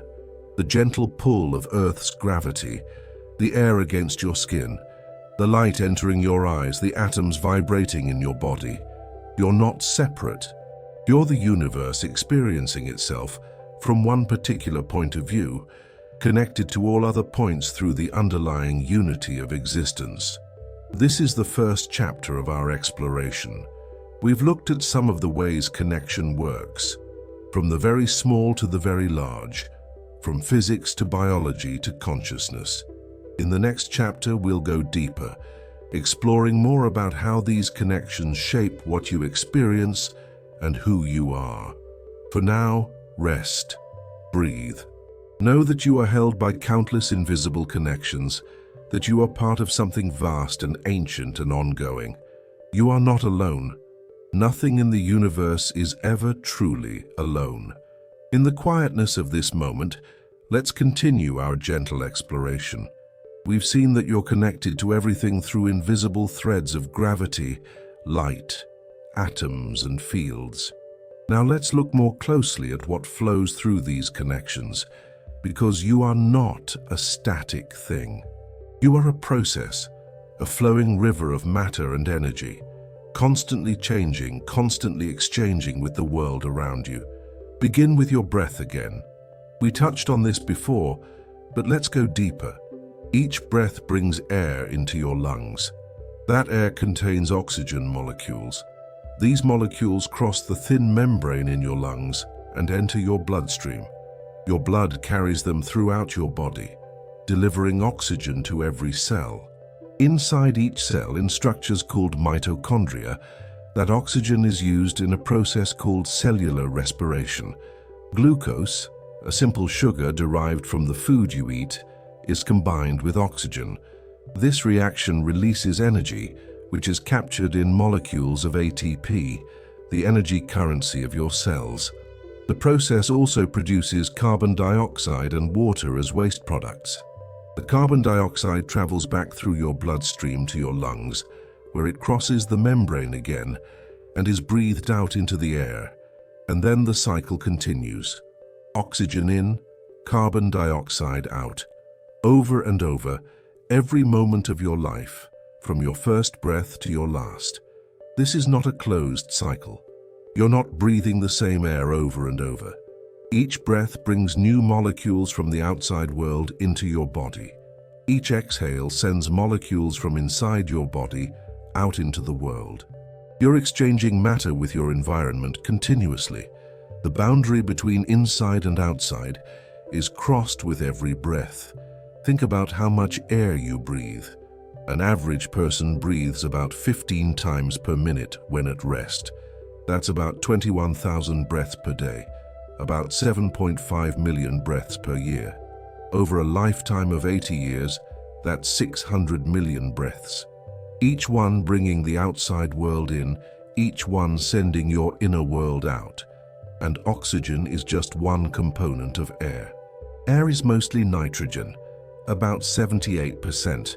Nitrogen is chemically unreactive in the form you breathe, so most of it simply enters and leaves your lungs without being absorbed. But some nitrogen is incorporated into your body through the food you eat. Nitrogen is essential for life. It's part of amino acids, which make proteins. It's part of nucleotides, which make DNA and RNA. Where does the nitrogen in your food come from? Most plants cannot use nitrogen from the air directly. They need nitrogen in the form of ammonia or nitrates found in soil. These nitrogen compounds are produced by bacteria, some living free in the soil, others living in nodules on the roots of certain plants like legumes. These bacteria take nitrogen from the air and convert it into forms that plants can use. This is called nitrogen fixation. So the nitrogen in your body came from the air, through bacteria, through plants, through the food you ate. It's traveled a complex path through the biosphere to reach you, and it will travel onward when you're done with it. When you excrete waste, when your cells die and are replaced, when eventually your body returns to the earth, that nitrogen will be recycled. It will return to the soil, be taken up by plants, eaten by animals, breathed out as nitrogen gas, continuing its endless cycle through the living world. Nitrogen, like all elements, cycles through the environment. There are biogeochemical cycles for carbon, nitrogen, phosphorus, sulfur, water, and other essential substances. These cycles connect all living things. The atoms in your body have been part of countless other organisms. They will be part of countless more. You're borrowing them temporarily, using them to build and maintain your body, then returning them to the great cycles that sustain all life. Let's think about the carbon cycle more carefully. Carbon is the backbone of organic chemistry. All the molecules that make you alive Proteins, fats, carbohydrates, nucleic acids are built around carbon atoms. Where does this carbon come from? It starts with carbon dioxide in the atmosphere. Plants absorb carbon dioxide and use energy from sunlight to convert it into glucose through photosynthesis. This glucose is used to build all the other organic molecules the plant needs. When you eat plants, or when you eat animals that ate plants, you're taking in carbon that was recently in the atmosphere as carbon dioxide. Your body breaks down this food, extracting the carbon and using it to build your own molecules. Your DNA contains carbon that was in the air months or years ago. Your muscles contain carbon that was in the air recently. Your bones contain carbon that might have been in the air years ago, since bone tissue is replaced slowly. As you metabolize food, you release carbon dioxide through respiration. This carbon dioxide goes back into the atmosphere, where it might be absorbed by a plant tomorrow, or next year, or decades from now. The carbon cycle operates on many timescales. Some carbon cycles through quickly, from air to plant to animal to air again in days or months. Other carbon gets locked away for longer periods, in wood, in soil, in the ocean, in rocks. There's a vast reservoir of carbon in the oceans. The ocean's surface exchanges carbon dioxide with the atmosphere. Marine organisms use carbon to build their shells and skeletons. When these organisms die, they sink, and their carbon can be buried in ocean sediments, where it might remain for millions of years before being returned to the surface through geological processes. There's also carbon locked in fossil fuels, the remains of ancient plants and animals that lived hundreds of millions of years ago. When humans burn fossil fuels, we release this ancient carbon back into the atmosphere, adding to the modern carbon cycle carbon that had been locked away for geological ages. So the carbon in your body has a history. Some of it was in the air recently. Some might have cycled through many organisms before reaching you. Some might have been locked in the ocean or soil for years. All of it will continue cycling after it leaves you. Carbon connects all life across time, a shared element moving through the biosphere in an endless dance. Let's think about water again, but in more detail. Your body is about 60% water by weight. Water is in your blood, your cells, your tissues. It's essential for almost every biological process. And like air, water is constantly flowing through you. You take in water by drinking and through the water content in food. This water is absorbed in your digestive system and enters your bloodstream. It's distributed throughout your body, used in countless chemical reactions carrying nutrients and waste, regulating temperature. You lose water through many routes. You exhale water vapor with every breath. You sweat, releasing water through your skin. You urinate, excreting waste products dissolved in water. You lose small amounts through tears, through saliva, through the moisture on your skin. An average person needs to replace about 2 to 3 liters of water per day to maintain balance. Over a year, that's close to 1,000 liters. Over a lifetime, tens of thousands of liters. All of this water flows through you, coming from the environment, being used by your body, returning to the environment. And where does that water come from? From the water cycle. Rain falls, collecting in rivers and lakes and underground aquifers. This water is treated and delivered to your home, or you drink it from natural sources. That water was once in the ocean, evaporated by the sun's heat, carried through the atmosphere as vapor, condensed into clouds, fallen as rain. The water you drink has been on an incredible journey. It has evaporated and fallen as rain countless times. It has been part of rivers and lakes and oceans. It has been drunk by other animals, taken up by plants, returned to the earth. Water is ancient and endlessly recycled. The water in your body right now includes molecules that have been part of dinosaurs, ancient forests, prehistoric oceans. And it's not just the whole water molecule that cycles. Water can be broken apart and reformed. In photosynthesis, Plants split water molecules, using the hydrogen to make glucose and releasing the oxygen into the air.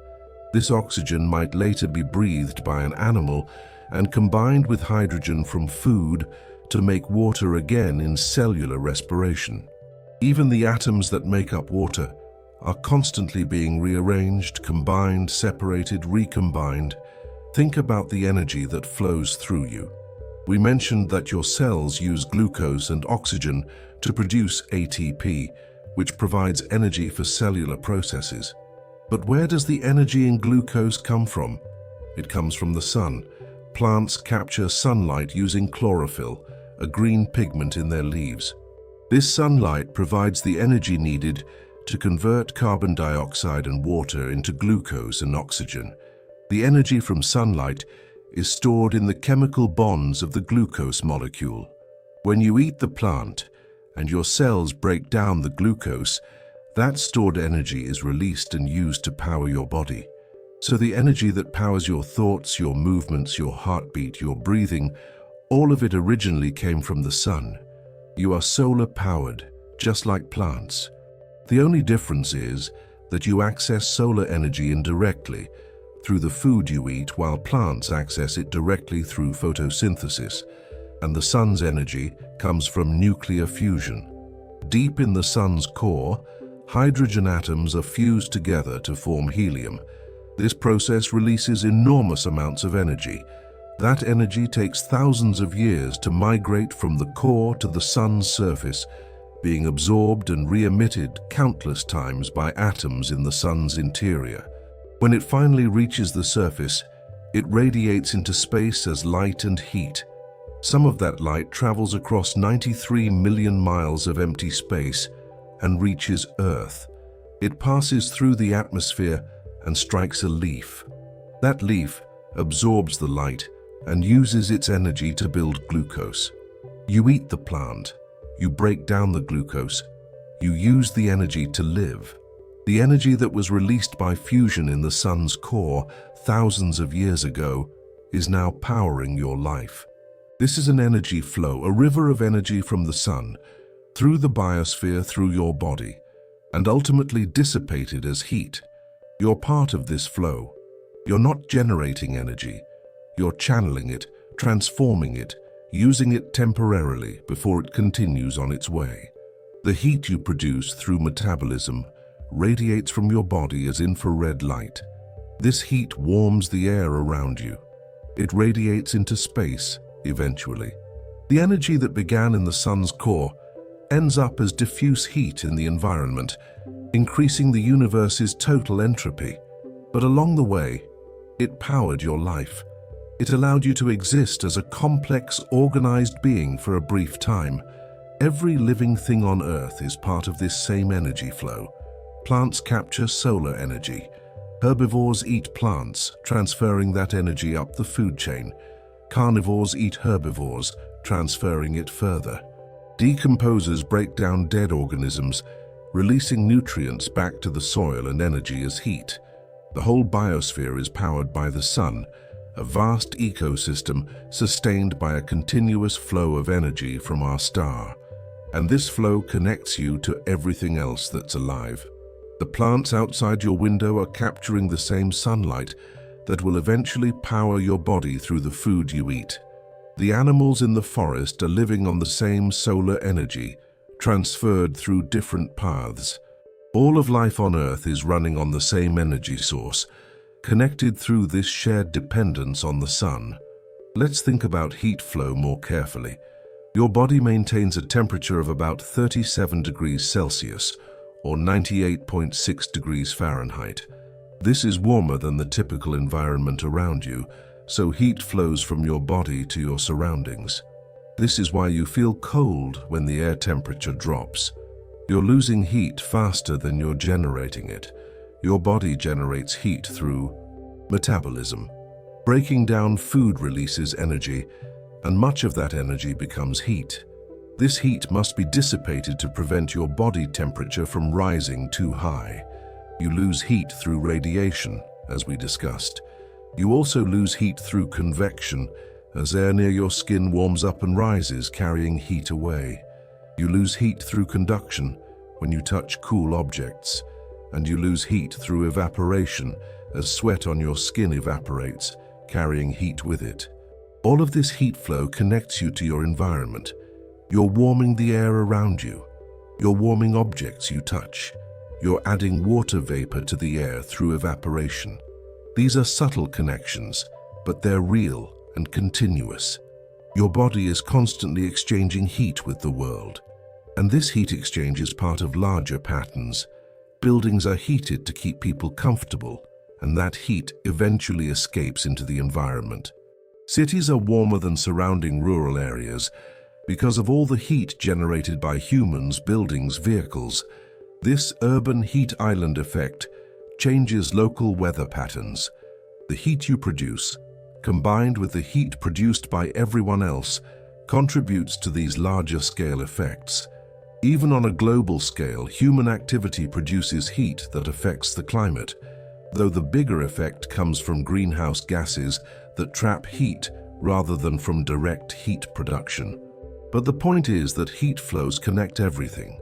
Your body heat is part of a vast network of heat flows that shape the environment at every scale. Now let's think about the chemical exchanges between your body and the environment. Every time you touch something, there's a transfer of molecules. Your skin constantly sheds dead cells. Tiny particles are left behind on surfaces you touch, and molecules from those surfaces can transfer to your skin. This is why you can smell your hands after touching something with a strong scent. Molecules from the object have transferred to your skin and are evaporating, entering your nose, being detected by olfactory receptors. Your sense of smell is literally detecting tiny pieces of the world, molecules that have left an object and entered your body. And you're constantly releasing molecules into the air.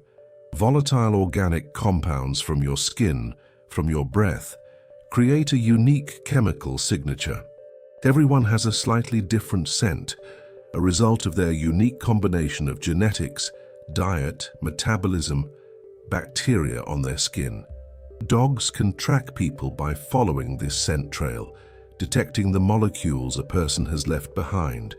You're also shedding DNA constantly. Skin cells you shed contain your DNA. These cells fall off, settle on surfaces, drift through the air. Forensic scientists can collect this DNA from crime scenes. Your genetic material is not confined to your body. It's spread throughout your environment in tiny quantities. Think about microbes. We mentioned that you carry trillions of bacterial cells, but the exchange of microbes between you and the environment is constant. Every surface you touch has bacteria on it. Some of those bacteria transfer to your hands. When you touch your face, those bacteria can enter your body. When you touch another surface, bacteria from your hands transfer to it. This constant microbial exchange means that you share bacteria with everyone you live with the places you frequent, with the objects you touch. Studies have shown that people living together have more similar skin bacteria than people living apart. You can tell who lives in a house by analyzing the bacteria present. Microbes connect you to your environment in intimate, invisible ways, and microbes move through the air. When you breathe, talk, cough, sneeze, you release droplets containing bacteria and viruses. These droplets can be breathed in by others, spreading microbes from person to person. This is how many infectious diseases spread, but it's also how we continuously exchange our normal, non-pathogenic microbes with others. Your gut microbiome, the community of bacteria in your digestive system, is influenced by your environment. Babies acquire their first gut bacteria during birth from their mother. More bacteria are acquired from breast milk, from contact with parents and caregivers, from the environment. Diet shapes the gut microbiome. The foods you eat feed different bacteria, changing which species thrive. Your gut microbiome affects you profoundly. These bacteria help digest food, produce vitamins, train your immune system, even influence your mood and behavior through the gut-brain axis. Changes in gut bacteria have been linked to obesity, diabetes, depression, anxiety, autoimmune diseases. You are not just a human. You're a holobiont, a collective organism made up of human cells and microbial cells working together. And your microbiome is not isolated. It's connected to the microbiomes of other people, of animals, of the environment. Bacteria can exchange genetic material, spreading genes for antibiotic resistance or other traits. The global microbiome is a vast network of microbial exchange, and you're part of it. Let's think about food more deeply.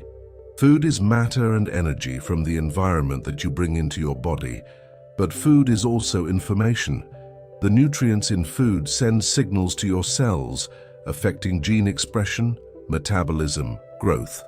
When you eat, the food is broken down in your digestive system. Proteins are broken into amino acids. Carbohydrates are broken into simple sugars. Fats are broken into fatty acids and glycerol.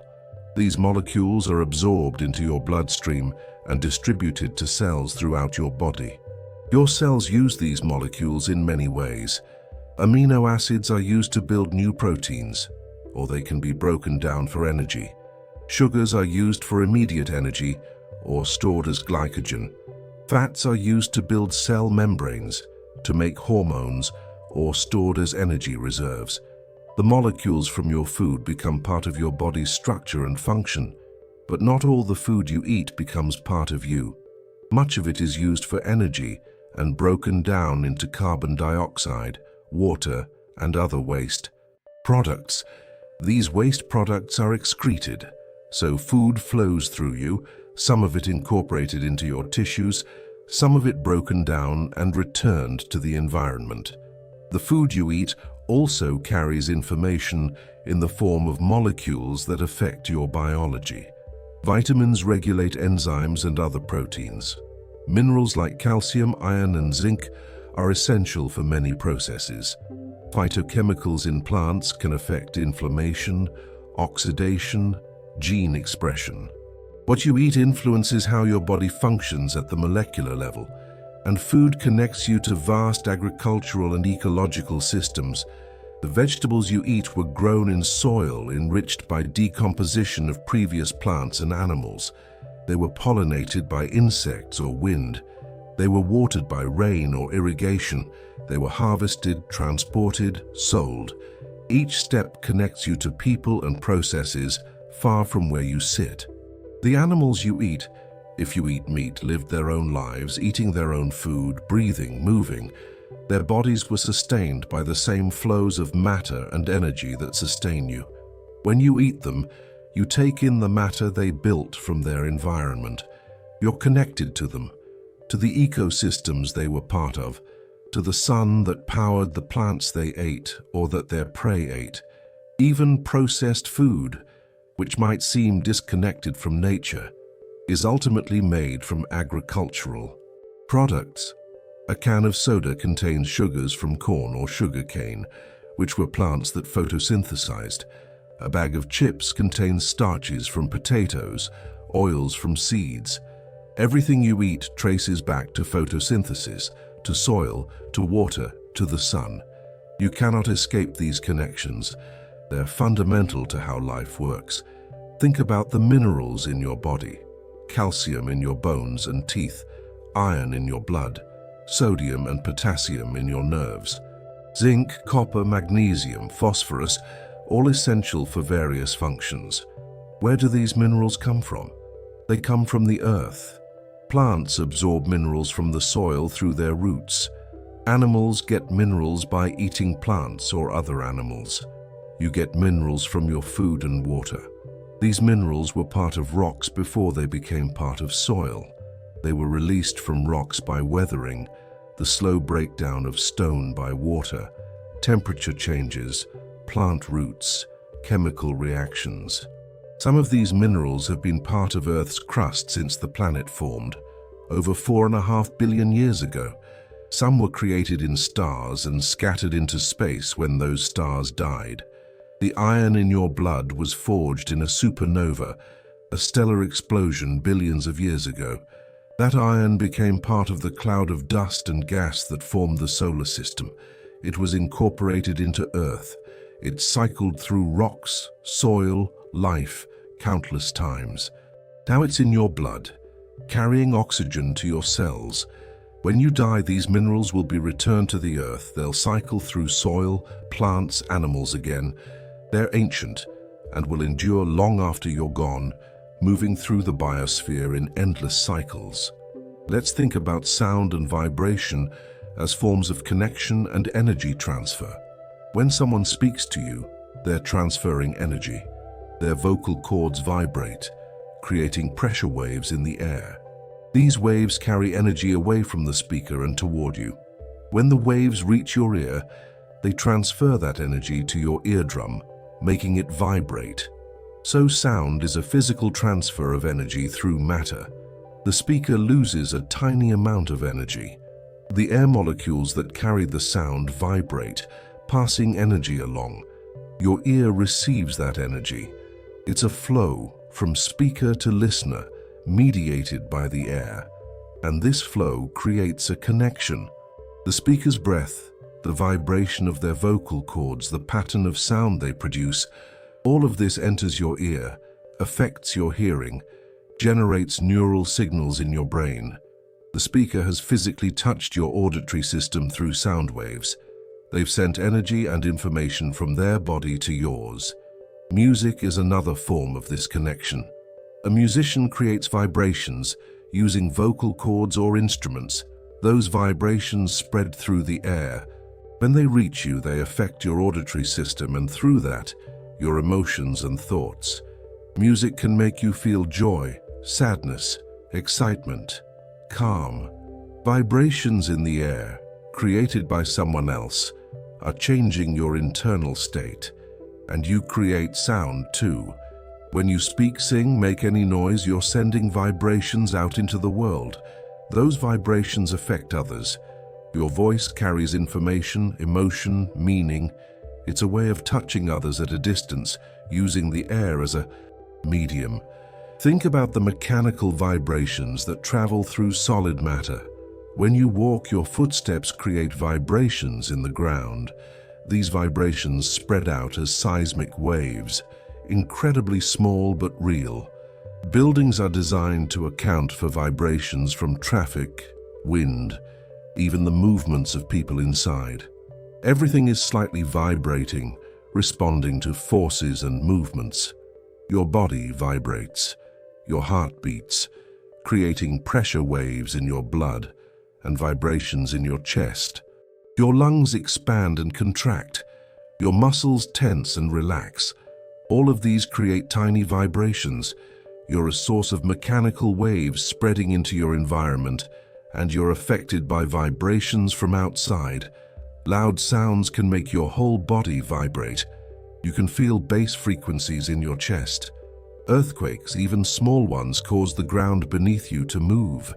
You're embedded in a world of vibrations, constantly giving and receiving mechanical energy. Let's think about electromagnetic radiation beyond visible light. Your body emits infrared radiation, which we've discussed as heat, but you're also exposed to many other forms of electromagnetic radiation.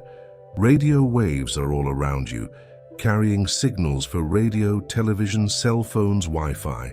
These waves pass through your body constantly. The effect of most of this radiation is negligible. Low-frequency radio waves don't have enough energy to harm biological molecules. But they're there, passing through you, connecting you to the vast network of human communication. Every cell phone call, every Wi-Fi signal, every radio broadcast creates electromagnetic waves that fill the environment. Your own body generates very weak electromagnetic fields due to the electrical activity of your nerves and muscles. The heart generates an especially strong field, relatively speaking, which can be measured with an electrocardiogram. The brain's electrical activity can be measured with an electroencephalogram. These are weak fields, but they extend beyond your body, creating a very subtle electromagnetic presence in the space around you. Some animals can detect electromagnetic fields. Sharks can sense the electrical fields generated by the muscles of prey. Migratory birds might use Earth's magnetic field for navigation, detecting it with specialized proteins in their eyes. You're not consciously aware of electromagnetic fields, but you exist within them, and they're part of your environment. The Earth itself has a magnetic field, generated by the motion of molten iron in its outer core. This field extends far into space, creating the magnetosphere that protects us from solar wind and cosmic radiation. You're within this field always. It's part of the environment that makes life on Earth's surface possible, and Earth's magnetic field is connected to the Sun. Solar storms, eruptions of plasma from the Sun's surface, send charged particles streaming toward Earth. When these particles interact with Earth's magnetic field, they can cause geomagnetic storms, affecting satellites, power grids, and creating auroras near the poles. The Sun's activity affects Earth's magnetic environment, which affects technology and potentially even biology. You're part of this magnetic environment. The field passes through your body. The charged particles from the Sun are deflected by the magnetosphere above you. You're protected by a vast invisible shield, a consequence of Earth's molten iron core and the Sun's influence. These connections operate on a planetary scale, but they affect you directly. Now let's think about pressure. Air pressure is the weight of the atmosphere pressing down on you. At sea level, air pressure is about 14.7 pounds per square inch. This means the atmosphere is pressing on every square inch of your body with nearly 15 pounds of force. Across your whole body, the total force is many tons. You don't feel crushed because the pressure inside your body matches the external pressure. Your cells, your blood, your tissues all contain gas and fluid at similar pressure to the atmosphere, creating balance. But if you quickly change altitude, you'll feel the pressure difference. Your ears might pop as air pressure in your inner ear equalizes with the new external pressure. This pressure is another connection to the atmosphere. The air around you is pressing on you constantly. You're supporting the weight of all the air above you, from the ground to the top of the atmosphere, about 60 miles up, and you're pressing back with equal force, maintaining equilibrium. Changes in air pressure affect weather. High-pressure systems bring clear skies. Low-pressure systems bring storms. Barometric pressure affects some people's health, with changes correlating to headaches or joint pain in some individuals. You're sensitive to atmospheric pressure, even if you're not always consciously aware of it. Water pressure increases with depth. Every 33 feet of depth in water increases pressure by 1 atmosphere. Deep-sea creatures live under enormous pressure, hundreds of times greater than at the surface. Their bodies are adapted to these conditions. Bring them to the surface rapidly, and the pressure difference can be fatal. You experience water pressure when swimming or diving. The deeper you go, the more pressure you feel. This pressure affects your lungs, your ears, your sinuses. It's a physical force connecting you to the water column above you. Pressure exists inside your body too. Blood pressure is the force exerted by blood on the walls of your arteries. It varies with each heartbeat and changes based on activity, stress, health. High blood pressure can damage organs over time. Low blood pressure can cause dizziness and fainting. Maintaining proper blood pressure is essential for health. There's pressure in your digestive system, created by muscle contractions that move food along. There's pressure in your lungs as they expand and contract. There's pressure at the cellular level, the osmotic pressure that regulates the movement of water and nutrients across cell membranes. Pressure gradients drive many processes in your body, and all of these internal pressures are balanced against external pressure. Your body is a complex system of pressure regulation, maintaining gradients and equilibriums that allow life to function. These pressures connect your interior to the exterior. linking you to the atmospheric and environmental forces around you. Let's think about chemical gradients. A gradient exists when there's a difference in concentration of something between two regions. Gradients drive flows.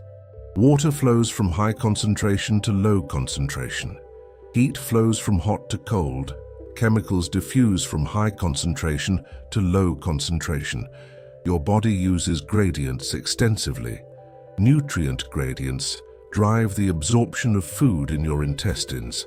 Oxygen gradients drive the exchange of gases in your lungs. Ion gradients across cell membranes are essential for nerve signals and muscle contractions. Life depends on creating and maintaining gradients, using them to do work. But maintaining a gradient requires energy. If you do nothing, gradients dissipate, concentrations equalize, heat spreads out. This is entropy increasing. Your body fights entropy by using energy to maintain gradients, pumping ions across membranes, keeping oxygen levels high in blood, maintaining temperature. This is why you need food. The energy from food is used to fight entropy, to maintain the gradients and organization that define life. Without this constant input of energy, gradients would fade, organization would break down, and you would die. Life is a continuous battle against entropy, powered by the flow of energy from the sun. And this battle connects you to all life. Every living thing maintains gradients, fights entropy, requires energy. We're all doing the same fundamental work, using different strategies, but all facing the same challenge. Life is an island of low entropy in a universe trending toward disorder. And we maintain that island through constant effort. Think about the information gradients in your environment. Information is not evenly distributed. Some places have more information than others. Libraries, the internet, schools, these are concentrations of information. Your brain is a concentration of information, storing memories and knowledge. Information flows from high concentration to low concentration. Just like other things, when you learn, information flows into your brain from books, teachers, experiences. When you teach, information flows from your brain to others. This flow of information connects minds, builds culture, spreads knowledge, and information can be copied, unlike matter or energy. When you share knowledge, you don't lose it. The other person gains a copy. Information can spread and multiply, creating networks of shared understanding. This is unique to information and is part of what makes culture and technology possible. Your brain processes information constantly. Sensory information flows in from your eyes, ears, skin, nose, tongue. This information is integrated, compared to memories used to make decisions. Output information flows to your muscles, causing actions. You're a node in a vast network of information processing, receiving inputs from the environment, generating outputs that affect the environment. And this information processing connects you to others. Language allows information to flow between minds. Writing and recording allow information to persist across time. The internet connects minds across space, allowing instant sharing of information. You're part of a global network of information exchange, unprecedented in its scope and speed. Let's think about your influence on the environment. You might feel small and insignificant, but you affect the world around you constantly. Every action creates ripples. When you walk, you disturb the air, creating tiny vortices and pressure changes. You compress the ground slightly, you scatter dust. These effects are small, but they exist. Multiply them by billions of people, and human walking has measurable effects on the environment. When you breathe, you change the composition of the air around you. You add carbon dioxide and water vapor. You remove oxygen. In a small, closed room, you can noticeably increase carbon dioxide levels over time. This affects the air quality and can affect how you feel. When you eat, you affect agricultural systems. Your food choices influence what farmers grow, how land is used, what ecosystems are affected. If many people change their diet, markets respond. Agricultural practices change, land use changes. Your individual choices combine with others' choices to shape the world. When you buy products, you influence markets and manufacturing. You create demand for certain goods, affecting what companies produce. Your purchases require resources, energy, transportation. The environmental impact of modern consumer culture is vast, and each purchase contributes. When you use energy, you affect the climate. Heating, cooling, lighting, cooking, transportation all require energy. Most energy comes from burning fossil fuels, which releases carbon dioxide, contributing to climate change. Your energy use is part of humanity's collective impact on Earth's climate. These might seem like uncomfortable thoughts, but they illustrate connection. You're not isolated from global systems, you're part of them. Your actions matter. They combine with others' actions to create the world we live in. This is both a responsibility and a form of power. You can choose actions that reduce harm, that contribute positively. Every small choice ripples outward. Think about the waste you produce. Everything you discard goes somewhere. Organic waste might decompose, returning nutrients to soil. Recyclable materials might be processed and reused. Non-recyclable waste might end up in landfills or incinerators. None of it truly disappears. It all goes somewhere, affects something. Microplastics, tiny fragments of degraded plastic, are now found everywhere, in oceans, in soil, in the air, even in human bodies. This is a consequence of plastic production and disposal over decades. The plastic water bottle you discard today might break down into microplastics that persist for centuries, spreading through the environment, entering food chains. Your waste is connected to environmental health. Pollution affects water quality, soil fertility, air purity. It affects wildlife, ecosystems, and ultimately human health. We're learning that the environment we pollute comes back to affect us. Chemicals we release can return in our drinking water, our food. We're not separate from the environment we affect, but there are also positive connections. When you plant a tree, you create habitat for birds and insects. You produce oxygen, you sequester carbon, you create shade and beauty. A single tree isn't much, but millions of trees planted by millions of people can reshape landscapes, affect climate, restore ecosystems. When you help someone, you create ripples of goodwill. The person you help might help someone else. Kindness can spread, creating chains of positive interaction. Your emotional state affects those around you. Smile, and others are more likely to smile. Express frustration, and you might increase tension in those nearby. You're emotionally connected to those you interact with, influencing and being influenced. Let's think about your attention. What you pay attention to shapes your experience and, to some degree, shapes reality. When many people pay attention to something, it becomes culturally significant. Trends, fashions, news stories all depend on collective attention. Your attention is valuable. Companies compete for it. Media is designed to capture and hold it. What you choose to attend to affects what you think about, what you care about, how you see the world, and your attention, combined with others, shapes what topics are discussed, what problems are addressed, what gets done in society.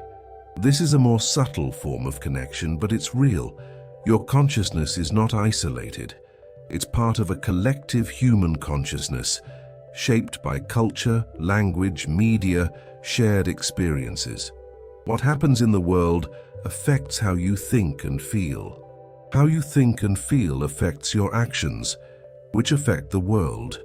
You're also connected to the past through memory and history. The world you live in was shaped by previous generations. Technologies, institutions, cities, knowledge, all inherited from those who came before. You use tools invented by others, speak languages developed over millennia, live in social structures created by historical processes, and you're connected to the future. Your actions today affect what future will unfold. The children growing up now will inherit the world we're creating. Decisions made today about climate, technology, society will echo through coming decades and centuries. You're part of a chain connecting past and future, receiving from those before, passing on to those after. Think about technological connections. You might be using a device to hear this. That device connects you to vast technological systems. The internet links computers worldwide. Electricity grids distribute power across continents. Transportation networks move people and goods globally. Communication networks allow instant contact with anyone, anywhere. These technological systems are extensions of human connection. They allow cooperation on unprecedented scales. People separated by thousands of miles can work together, share ideas, coordinate actions. Technology has made human society more interconnected than ever before in history. But technology also creates dependencies. Modern life depends on electricity, on fuel, on complex supply chains. If these systems fail, many people would struggle to meet basic needs. We're connected to these technological systems in ways that make us vulnerable as well as empowered. And technology connects you to people you'll never meet. The device you're using was designed by engineers, manufactured by workers, shipped by logistics networks. The electricity powering it might come from a power plant operated by people you don't know. The content you access is created by people around the world. You're connected to countless others through the technological systems you use. Let's think about evolutionary connections again, but focus on shared traits. You have hands because your ancestors needed to grasp branches. You have forward-facing eyes because your ancestors needed depth perception to move through trees. You have the opposable thumb because it allowed precise manipulation of objects, giving your ancestors an advantage. Every feature of your body has a history. Your skeleton is similar to other mammals, reflecting shared ancestry. Your brain structure resembles that of other primates, with expansions in areas related to language, reasoning, social cognition. You're built on an ancient mammalian body plan, modified by millions of years of primate evolution, and you share traits with more distant relatives. All vertebrates have a similar body plan: a backbone, 4 limbs, or ancestors with 4 limbs, a head with sensory organs. This reflects shared ancestry with the first vertebrates that lived hundreds of millions of years ago. Go back further, and you share traits with all animals. Even further, with all life. The genetic code is nearly universal.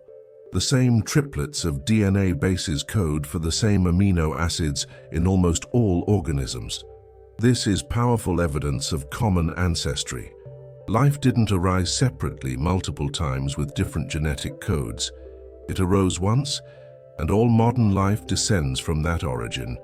You carry this history in your body. Your cells use the same basic machinery as bacteria, reflecting the bacterial origin of all cellular life. Your mitochondria retain characteristics of their bacterial ancestors. Your genes contain sequences found in fish, in insects, in plants, because those sequences do important jobs and have been conserved across vast spans of evolution. Think about vestigial traits, features that no longer serve their original function. You have muscles in your ears that can wiggle them slightly, a remnant of ancestors who could move their ears to locate sounds. You have a tailbone, the remnant of a tail. You have wisdom teeth, which were useful when our ancestors had larger jaws and ate tougher food. These vestigial traits are evidence of your evolutionary history, connections to ancestors who lived differently. You also have traits that only make sense in light of evolution. Your retina is wired backwards, with light-detecting cells behind the wiring, creating a blind spot where the optic nerve exits the eye. This inefficient design arose because of how vertebrate eyes evolved and has been retained because evolution can't redesign from scratch. You carry design flaws that reveal your ancestry. Let's think about your connection to your own past. The memories you have connect you to earlier versions of yourself, but those memories are not perfect recordings. They change each time you recall them, being influenced by your current state and experiences. You're recreating your past in the present, maintaining a narrative of self that's part truth, part construction. Your body also remembers. Habits are memories stored in neural pathways, allowing you to perform actions without conscious thought.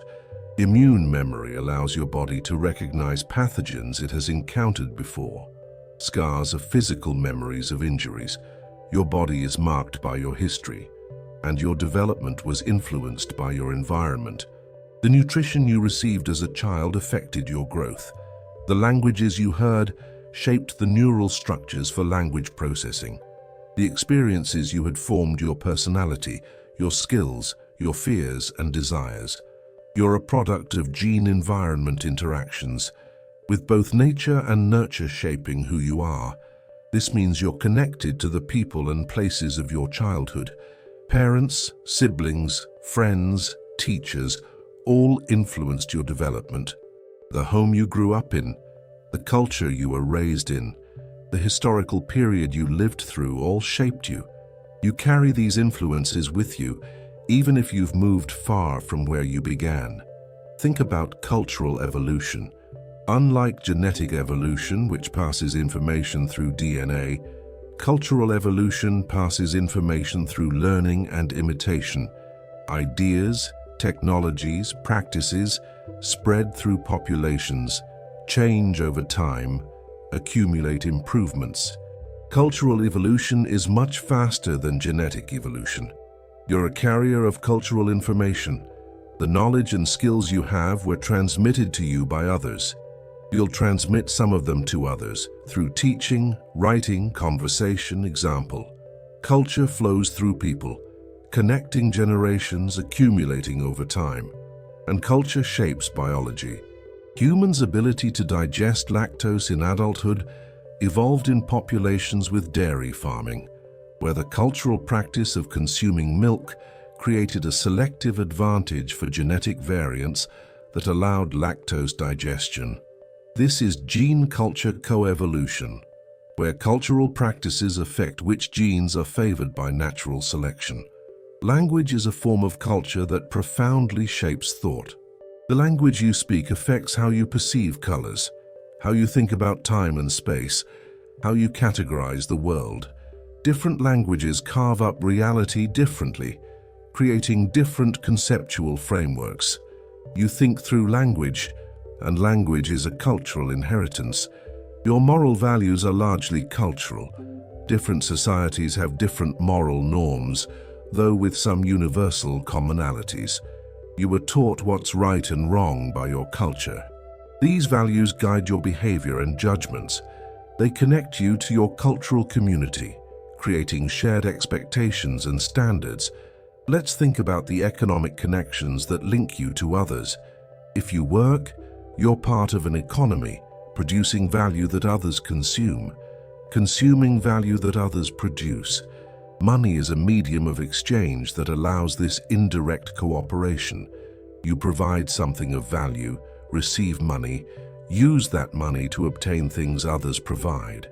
This economic exchange creates vast networks of interdependence. The food you buy connects you to farmers, distributors, store workers. The clothes you wear connect you to textile workers, designers, manufacturers. The shelter you live in connects you to construction workers, material suppliers, utilities workers. Every aspect of modern life involves countless others, and these economic networks are global. Products you use might contain materials from dozens of countries, assembled in one place, designed in another. The global economy is an intricate web of supply chains, trade relationships, financial flows. You're connected to people worldwide through these economic ties. Economic systems also create dependencies. Your livelihood likely depends on employers, customers, markets. Their fortunes affect yours. Economic downturns affect employment, prices, opportunities. The financial crisis of 2008, caused by failures in the housing and banking sectors, affected people globally, showing how interconnected the world economy has become. Think about the social connections that structure your life. Family, friends, colleagues, neighbors, all form networks of relationships. These relationships are bidirectional. You affect them, they affect you. Social support improves health and well-being. Loneliness harms health. Humans are social creatures, evolved to live in groups. Isolation goes against our nature. Your identity is partly social. How you see yourself depends on how others see you, on the roles you play in society. You're someone's child, perhaps someone's parent, someone's friend, someone's colleague. These roles define much of what you do and who you are. You exist in relation to others. Social norms regulate behavior. You follow rules, often unconsciously, about how to behave in different situations. These norms make social life predictable and cooperative. They're maintained by mutual expectations and enforcement. When you follow norms, you're participating in the social order, helping maintain the cooperative structures that make society function. But social connections can also be negative. Conflict, prejudice, inequality, abuse all arise from social relationships. Societies can be unjust, favoring some groups over others. You're connected to these social problems, either as someone who benefits, someone who suffers, or someone who witnesses. Social justice is about making these connections more equitable and fair. Let's return to physics and think about fields more deeply. A field is something that has a value at every point in space. The gravitational field tells you the gravitational force at each location. The electromagnetic field tells you the electromagnetic force at each location. Quantum fields describe the probability of finding particles at different locations and states. Fields fill all of space. There are no gaps. Even the emptiest void is filled with quantum fields in their lowest energy state, and changes in fields propagate as waves. Light is a wave in the electromagnetic field. Gravitational waves are ripples in the gravitational field created by accelerating massive objects like merging black holes. You're immersed in these fields. Every point of your body, every atom, is at a location where all these fields have values. The fields pass through you, overlap with you. You're not separate from them. You're patterns within them, disturbances in the fields that manifest as matter.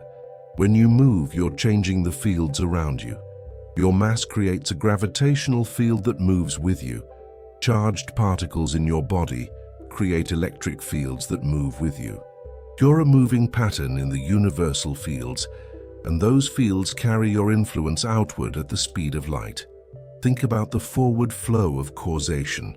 Every event has effects that spread outward through space and time.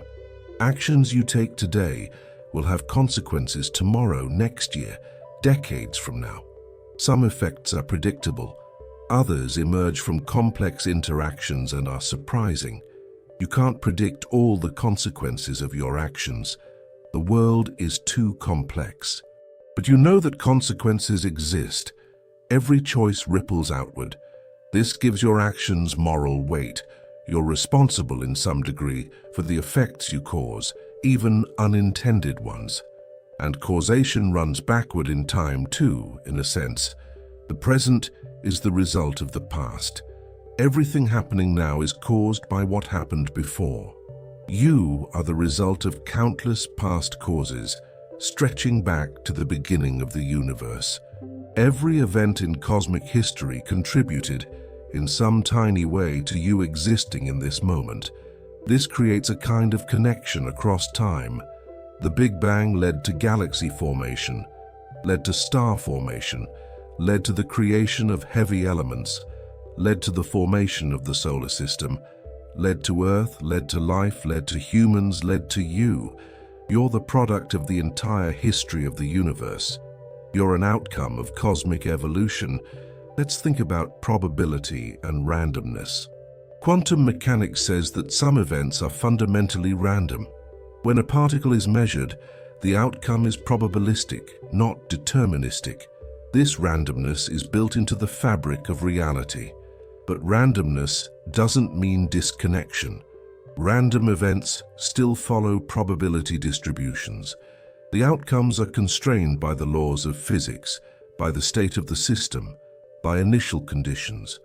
Randomness operates within a structure, within laws, within connections.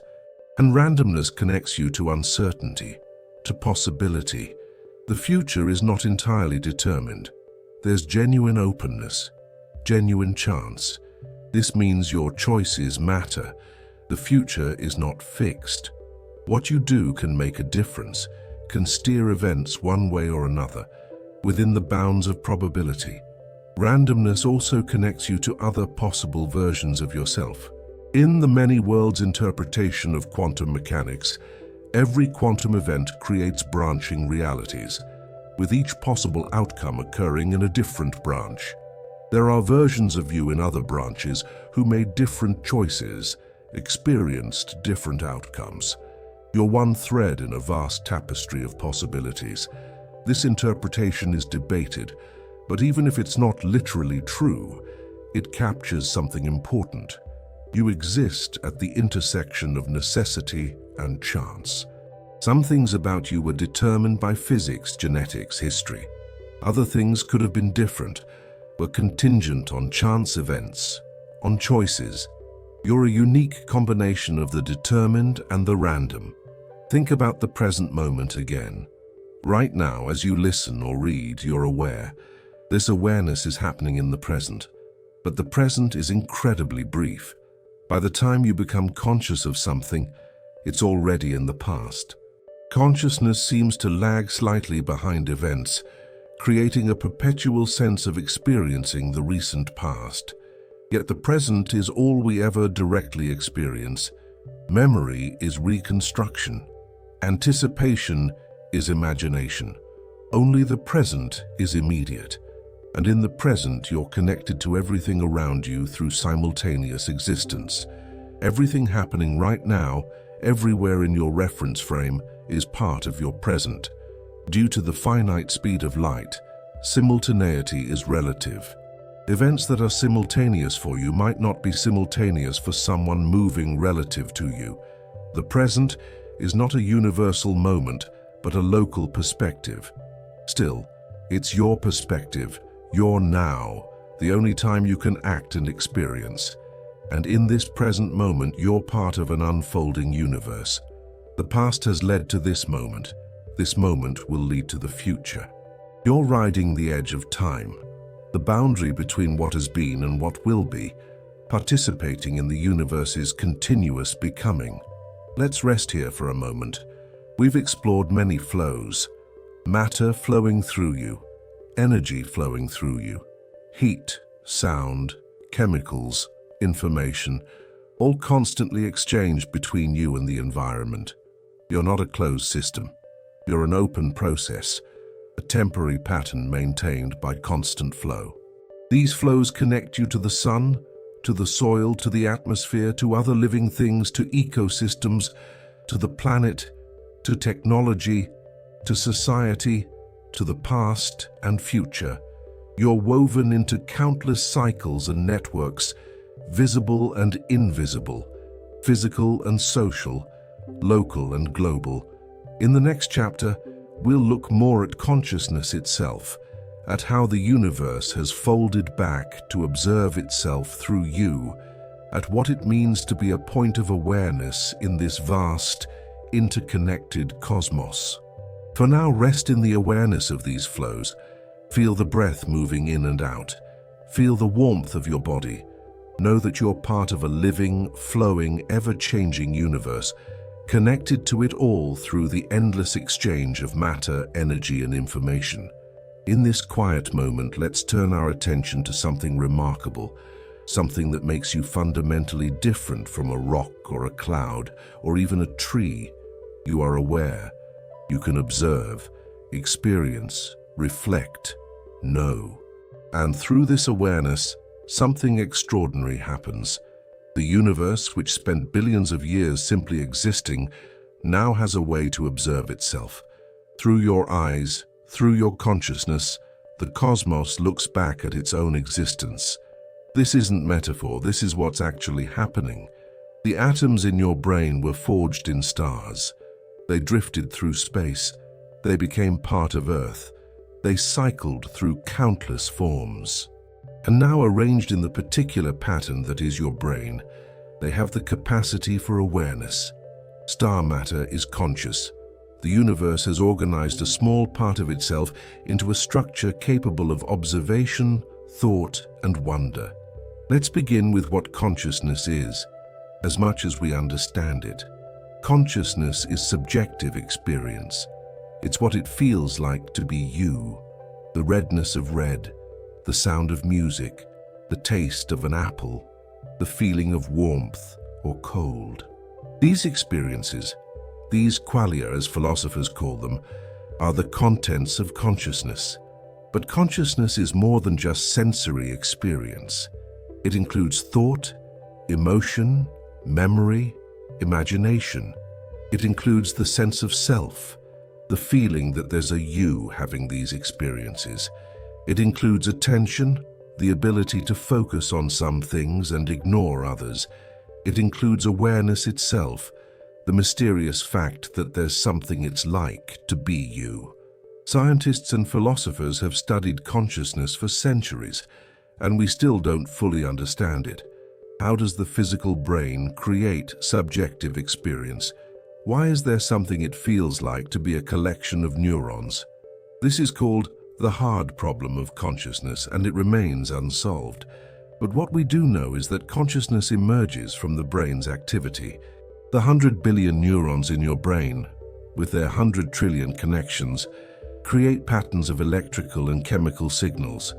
These patterns are constantly changing, flowing, reorganizing, and somehow, from this immensely complex activity, consciousness arises. Your brain is not like a computer running a program. It's more like a vast ecosystem, with many subsystems interacting, competing, cooperating.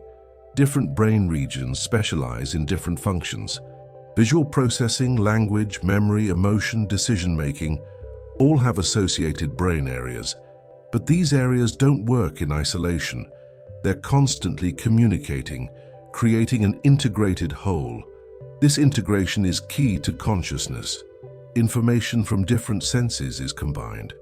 Memory is linked to perception, emotion, colors, thought. All of this happens seamlessly, creating a unified experience. You don't experience vision and hearing as separate streams. You experience a coherent world where sights and sounds belong to the same objects, the same events. The brain creates this unity through synchronization. Neurons that process related information fire in coordinated patterns. When you see a red ball, neurons responding to redness, roundness, ballness, all activate together, binding these features into a single object in your consciousness. This binding happens across the whole brain, linking perception, memory, emotion, creating the rich, integrated experience of being you. But here's something wonderful to consider. Your consciousness is not isolated.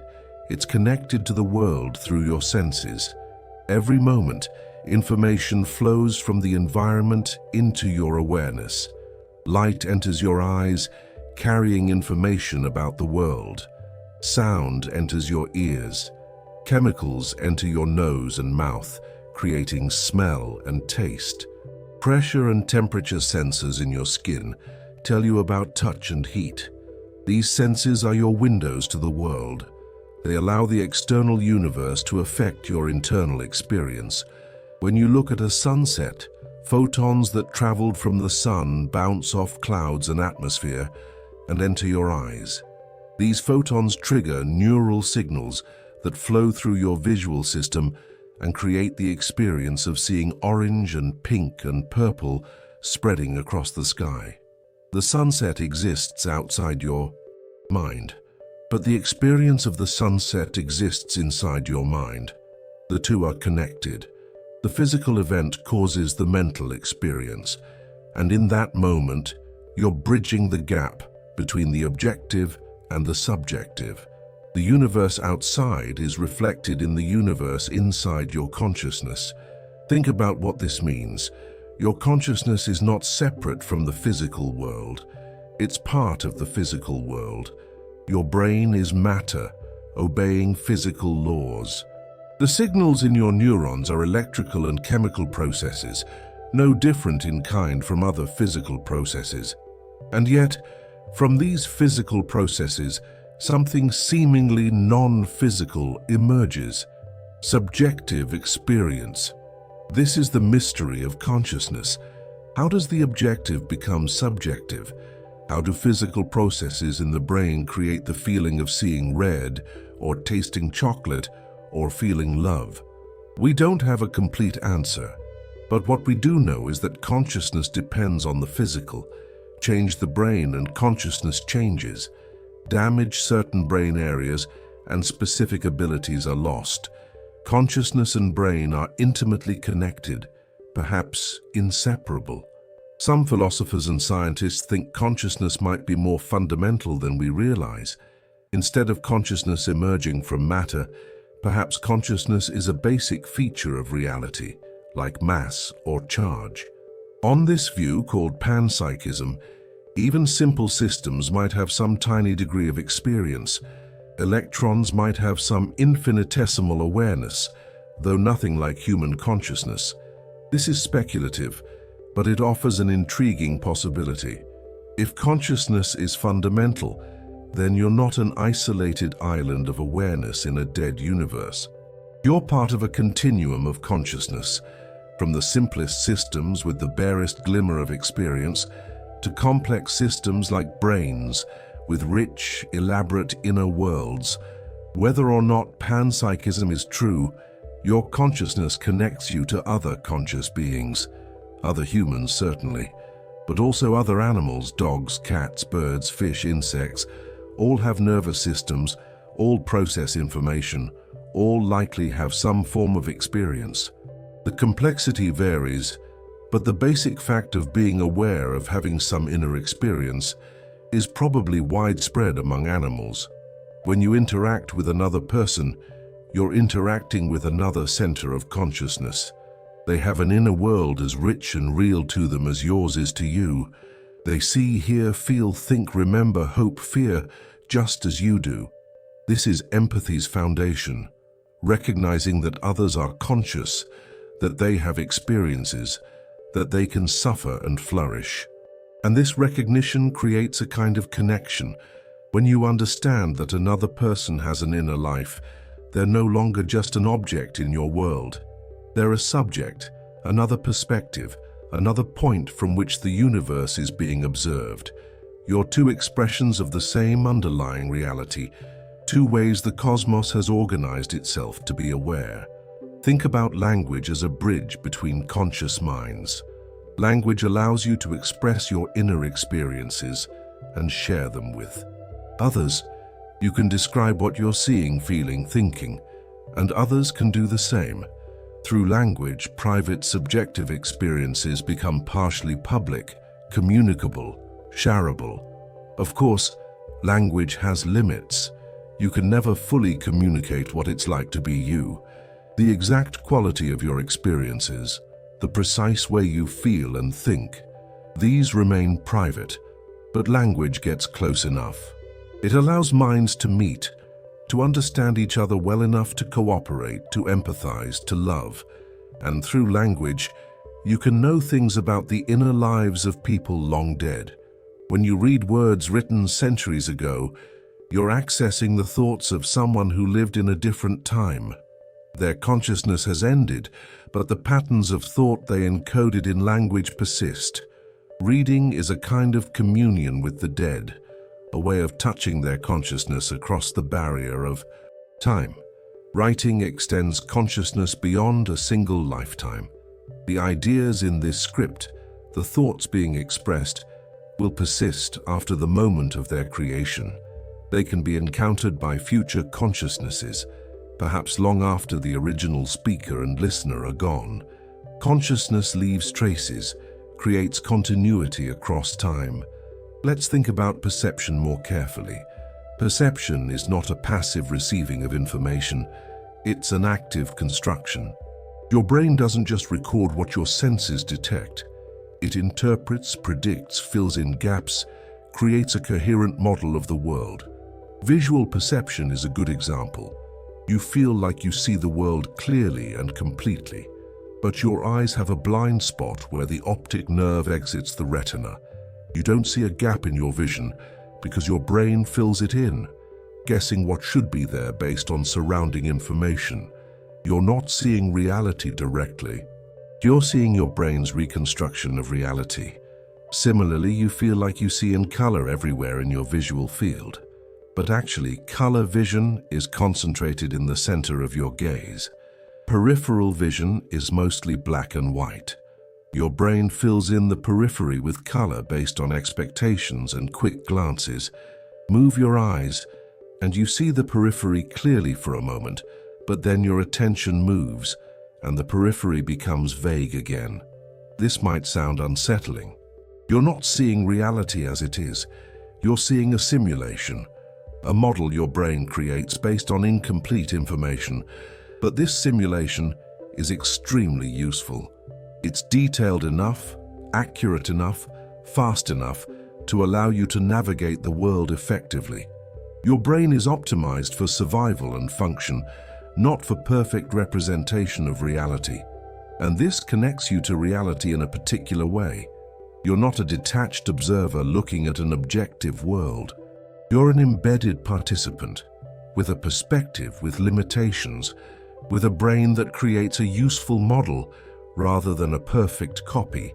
Your consciousness is shaped by your biology, by evolution, by the particular way your brain processes information. Other animals have different perceptual experiences. Bees see ultraviolet light, invisible to you. Snakes sense infrared radiation, detecting the heat of prey. Bats use echolocation, perceiving the world through reflected sound.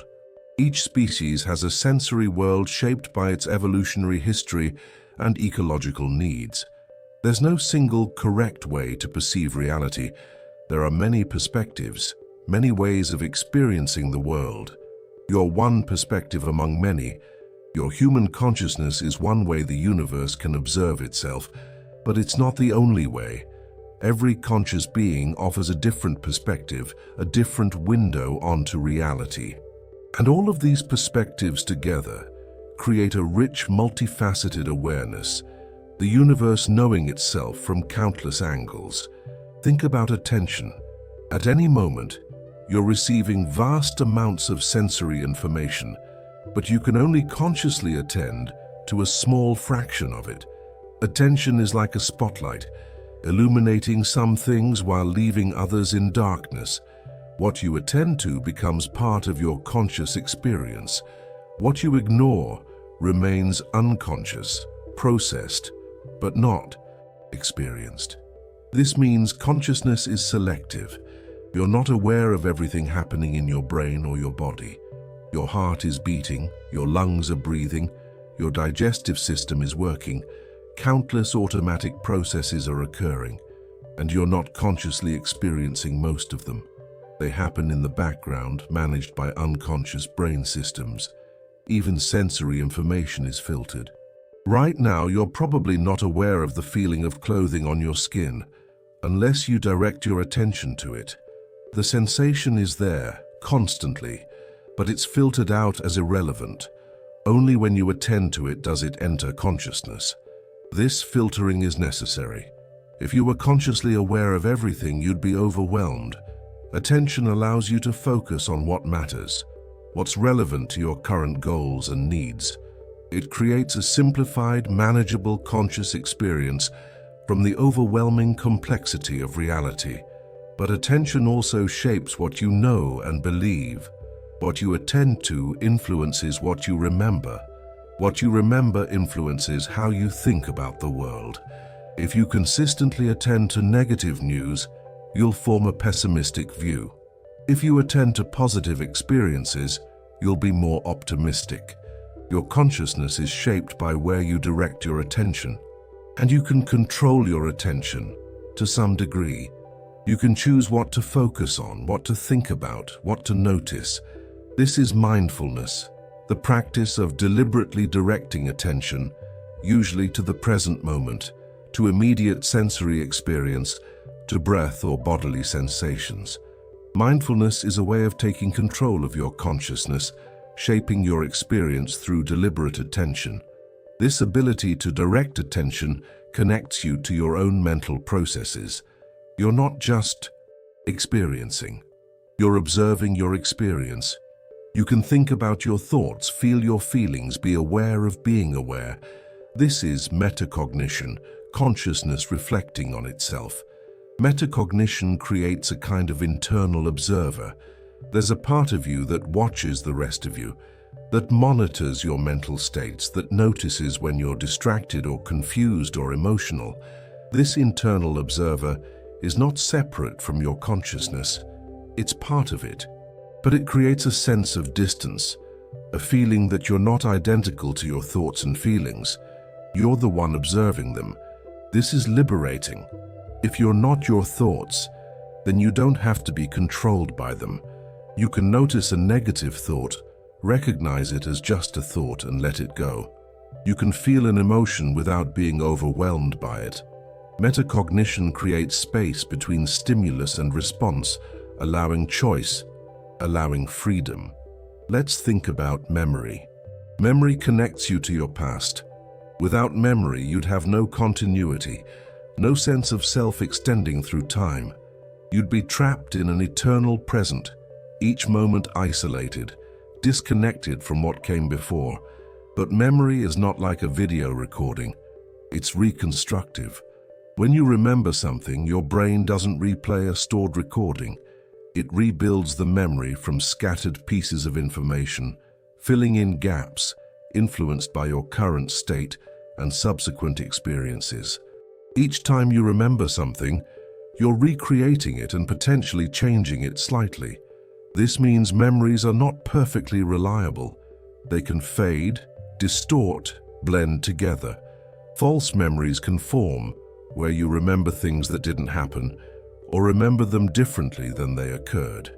Memory is flexible, malleable, shaped by the present as much as by the past. But this flexibility serves a purpose. Memory is not just about accurately recording the past.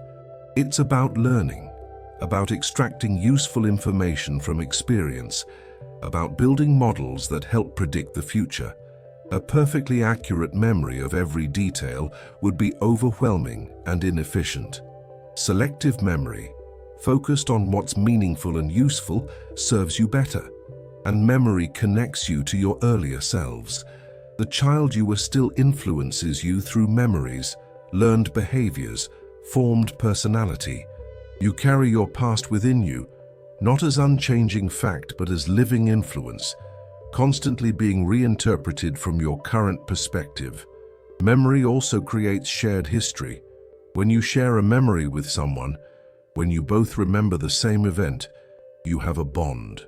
Families are held together by shared memories, communities by collective memory of shared history.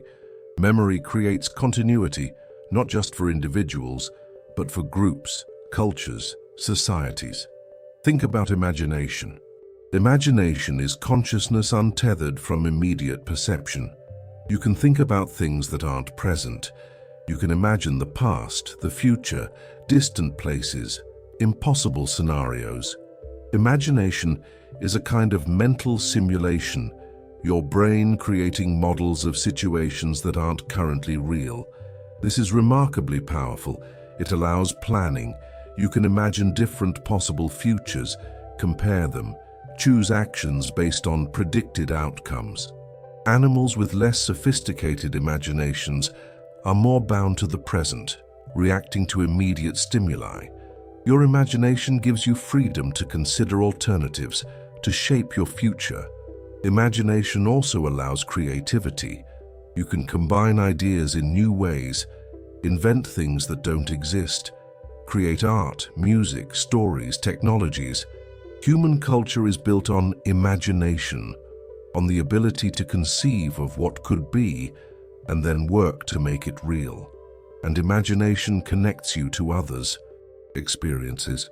When someone tells you a story, you imagine it. You create a mental simulation of events you didn't witness, places you've never been, people you've never met. This is how fiction works.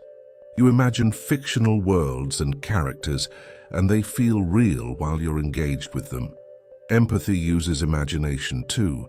When you see someone in pain, you imagine what they're feeling. You simulate their experience in your mind. This simulation creates an emotional response, a kind of resonance with their suffering. Imagination allows you to transcend your own perspective, to experience vicariously through others. Let's think about emotions. Emotions are complex states involving physical sensations, thoughts and feelings. Fear includes a racing heart, thoughts of danger, and the feeling of dread. Joy includes a light, energized body, positive thoughts, and the feeling of happiness. Emotions integrate mind and body, showing how closely consciousness is tied to physical states. Emotions serve purposes. They're evolved responses to situations relevant to survival and reproduction. Fear motivates escape from danger. Anger motivates defense of resources or status. Love motivates bonding and care. Disgust motivates avoidance of disease and contamination. Emotions guide behavior, often more quickly than conscious reasoning. But emotions also connect you to others. Emotional expressions, through faces, voices, body language, communicate your internal state. Others can perceive your emotions and respond. This creates social coordination. A group where members perceive and respond to each other's emotions can cooperate more effectively. And emotions are contagious. When you see someone smile, you're more likely to feel happy. When you see someone cry, you're more likely to feel sad. This emotional contagion creates shared feeling, synchronization of emotional states across a group. It's another form of connection, another way consciousnesses influence each other. Your emotional state is also influenced by your body. Exercise affects mood. Nutrition affects mood. Sleep affects mood. Hormones affect mood. You're not just a mind inhabiting a body. You're a unified system where body and mind constantly influence each other. Changes in one create changes in the other. This mind-body connection means you're connected to your environment through your physical state. Sunlight affects your mood through its impact on hormones and circadian rhythms. Cold temperatures affect your comfort and energy. Air quality affects your cognitive function. You're embedded in an environment that shapes your consciousness through physical effects on your body. Let's think about the sense of self. You have a feeling of being a continuous person, the same you from moment to moment, from year to year. But what creates this sense of self? Your body changes, your thoughts change, your memories change. What remains constant? Some argue there is no constant self. The self is a construct, a story your brain tells to create continuity from the stream of experiences. You're not a fixed entity. You're a process, constantly changing, yet maintaining patterns that create the illusion of a stable self. Others argue there is a real self, perhaps the continuity of consciousness itself, the fact that there's always something it's like to be you, even though the specific contents change. Or perhaps the self is the perspective, the point of view from which you experience the world. Either way, the self is relational. You define yourself partly in contrast to others. You're not them, you're you. But you also define yourself through relationships. You're someone's child, friend, colleague. These relationships are part of your identity. You exist in a web of connections, and those connections shape who you are. The self is also culturally shaped. Individualistic cultures emphasize independence, uniqueness, personal achievement. Collectivist cultures emphasize interdependence, group harmony, social roles. Where you grow up influences how you think about yourself, whether you see yourself primarily as an individual or as part of a collective. Your sense of self changes over your lifetime. Children have a simpler, more concrete sense of self. Adolescents develop more complex, abstract self-concepts. Adults integrate multiple roles and identities. The elderly often reflect on their life as a whole, creating narrative coherence. The self develops, matures, changes with experience and age, and your sense of self can be disrupted. Brain damage can change personality, sometimes dramatically. Conditions like dissociative identity disorder involve multiple senses of self in one person. Meditation can lead to experiences where the sense of self dissolves, creating a feeling of unity with everything. The self is not as solid and unchanging as it feels. This fragility of self points to something profound. You're not as separate as you feel. The boundary between you and the world is more permeable, more fluid than the sense of self suggests. You're deeply interconnected with your environment, your culture, other people. The isolated, independent self is partly an illusion, a useful fiction, but not ultimate truth. Think about the relationship between consciousness and time. You experience time as flowing from past through present to future. But is this flow real, or is it just how consciousness experiences a static four-dimensional space-time? Some physicists argue time doesn't truly flow. All moments exist equally in the block universe of space-time. The flow of time is an illusion created by consciousness, by the way memory works, by the increase of entropy. You perceive flow because you remember the past, but not the future, because causation runs from low entropy to high entropy. Others argue the flow is real, that the present moment is genuinely special, that the future is open and not yet determined. On this view, consciousness participates in the unfolding of reality, not just observing a fixed structure, but engaging with genuine becoming.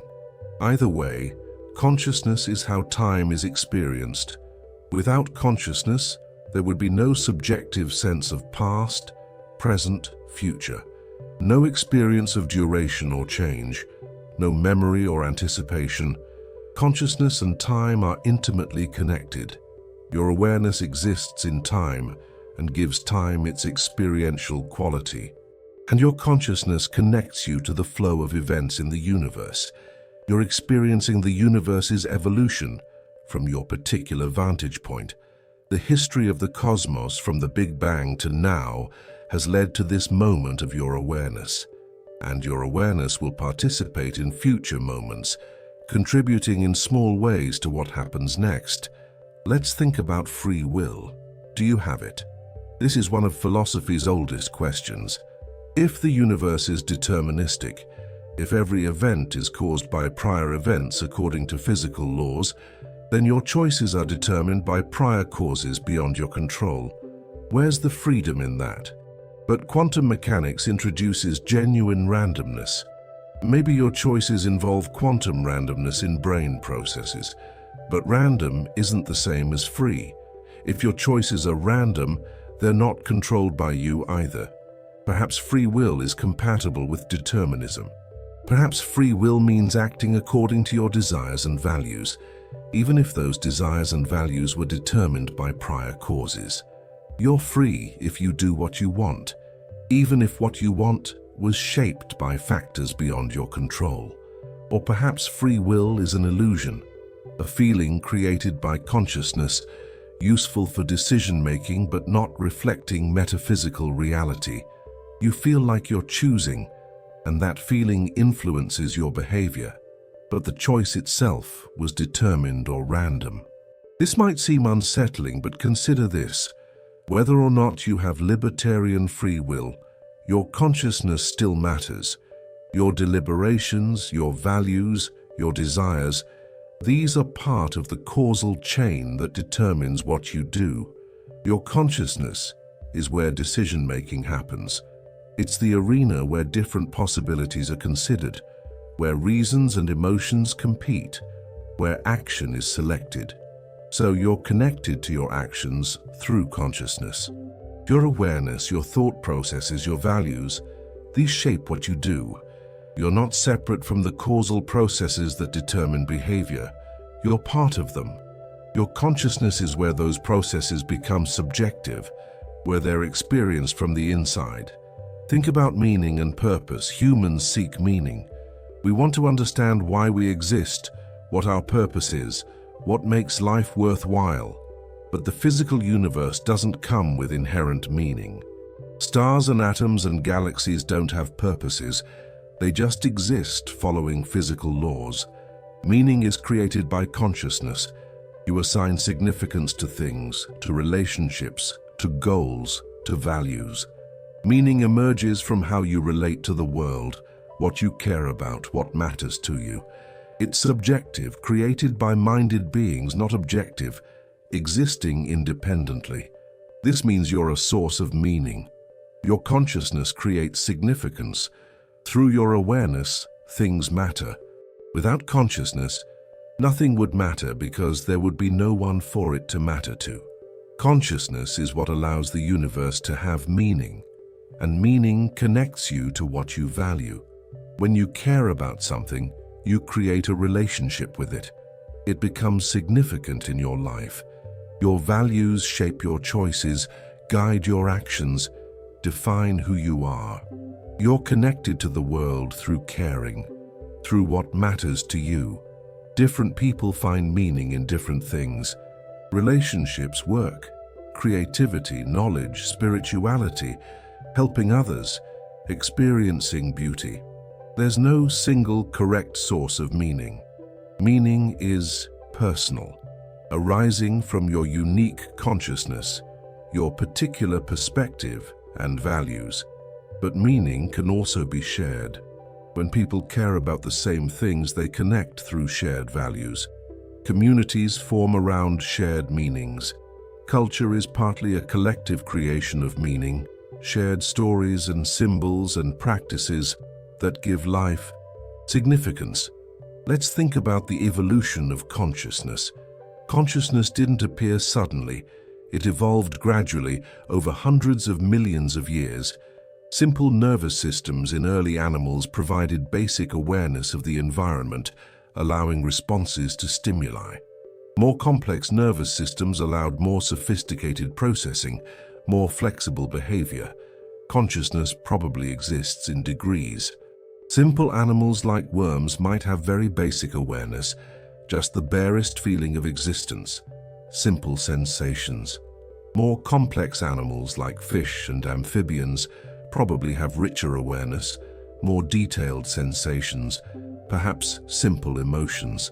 Mammals and birds have quite complex consciousness, with emotions, memory, some degree of self-awareness. Primates, especially great apes, have consciousness similar to humans in many ways. They have complex emotions, strong memories, problem-solving abilities, social awareness, even some sense of self. The difference between human and ape consciousness is not absolute, but a matter of degree. What makes human consciousness special is language, abstract thought, and complex culture. Language allows you to think in words, to manipulate abstract concepts, to communicate complex ideas. This dramatically expands the scope of thought. You can think about things far beyond immediate perception, about abstract principles, about distant past and future. And culture accumulates knowledge across generations. Each generation learns from previous ones, adds its own discoveries, passes knowledge forward. This cultural evolution is much faster than genetic evolution, allowing rapid accumulation of information and technology. Your consciousness is shaped by thousands of years of cultural development, giving you access to knowledge no individual could discover alone. This makes human consciousness deeply social. Much of what you know, you learned from others. Much of how you think is shaped by language and concepts from your culture. Your consciousness is not purely individual. It's partly a product of collective human intelligence, the accumulated wisdom of your species. And through culture, you're connected to humans across time and space. You share concepts with ancient Greeks, with medieval Chinese scholars, with modern scientists and artists worldwide. Human culture is a vast network of shared meanings, ideas, and knowledge, and your consciousness participates in it. Think about the possibility of artificial consciousness. Could machines become conscious? If consciousness emerges from information processing and machines process information, perhaps they could eventually achieve consciousness. This is deeply uncertain. We don't know what specific features of biological brains are necessary for consciousness. Is it the carbon chemistry, the specific architecture of neurons, the quantum effect some theorize occur in microtubules? Or is it just the pattern of information processing, implementable in any substrate? If consciousness depends only on the right kind of information processing, then sufficiently advanced AI could be conscious. This raises profound questions. Would such AI have moral status? Would it deserve rights? Would it be like us? Or would its consciousness be alien, incomprehensible? If machines can be conscious, then consciousness is not unique to biology. It's a more general phenomenon, a property that can arise in different substrates. This would connect biological and artificial minds, suggesting a broader category of conscious beings. But if consciousness requires something specific to biology, something we don't yet understand, then AI might never truly be conscious, no matter how sophisticated. It might simulate consciousness without actually experiencing anything. This distinction between simulation and genuine experience is hard to test. How do you know if something is conscious or just acting as if it were? You face this question with other humans too. You can't directly experience another person's consciousness. You infer it from their behavior, from similarities to yourself, but you can't prove they're conscious. This is the problem of other minds. You assume others are conscious because they're similar to you, but it's an assumption, not certainty. Still, the assumption is reasonable and useful. Treating others as conscious, as having inner lives, as deserving moral consideration, creates a better world than treating them as unconscious objects. Consciousness creates connection through recognition of shared subjectivity. Let's think about altered states of consciousness. Sleep, dreams, meditation, psychedelic experiences, these all change consciousness in distinctive ways. They show that your normal waking consciousness is just one mode, one way of experiencing reality. In dreams, logic loosens, impossible things happen, time is distorted. Dream consciousness is less controlled, more associative, often bizarre. Yet it feels real while you're in it. Only upon waking do you realize it was a dream. This shows how convincing subjective experience can be, even when it doesn't match reality. Deep meditation can lead to states of consciousness quite different from normal. Some meditators report dissolution of the sense of self, feeling merged with everything, experiencing pure awareness without content. These states suggest the self is indeed constructed, able to be deconstructed through mental practices. Psychedelic substances alter consciousness profoundly, creating vivid hallucinations, distorted perceptions, emotional intensification, sometimes mystical experiences of unity and meaning.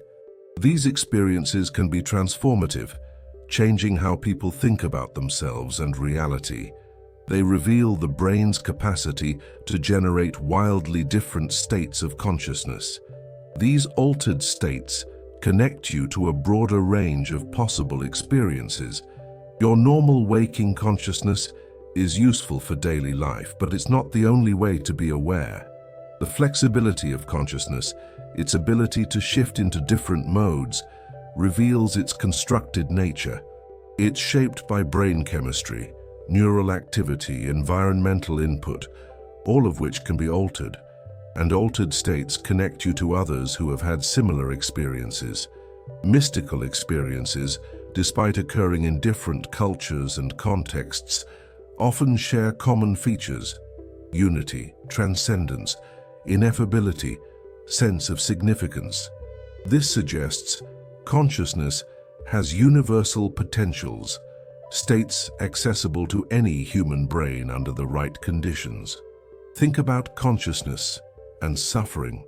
Consciousness makes suffering possible.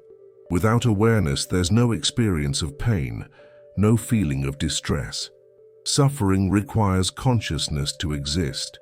This is part of why consciousness matters morally. Conscious beings can suffer, and suffering is bad, something to be avoided or relieved. But consciousness also makes joy possible.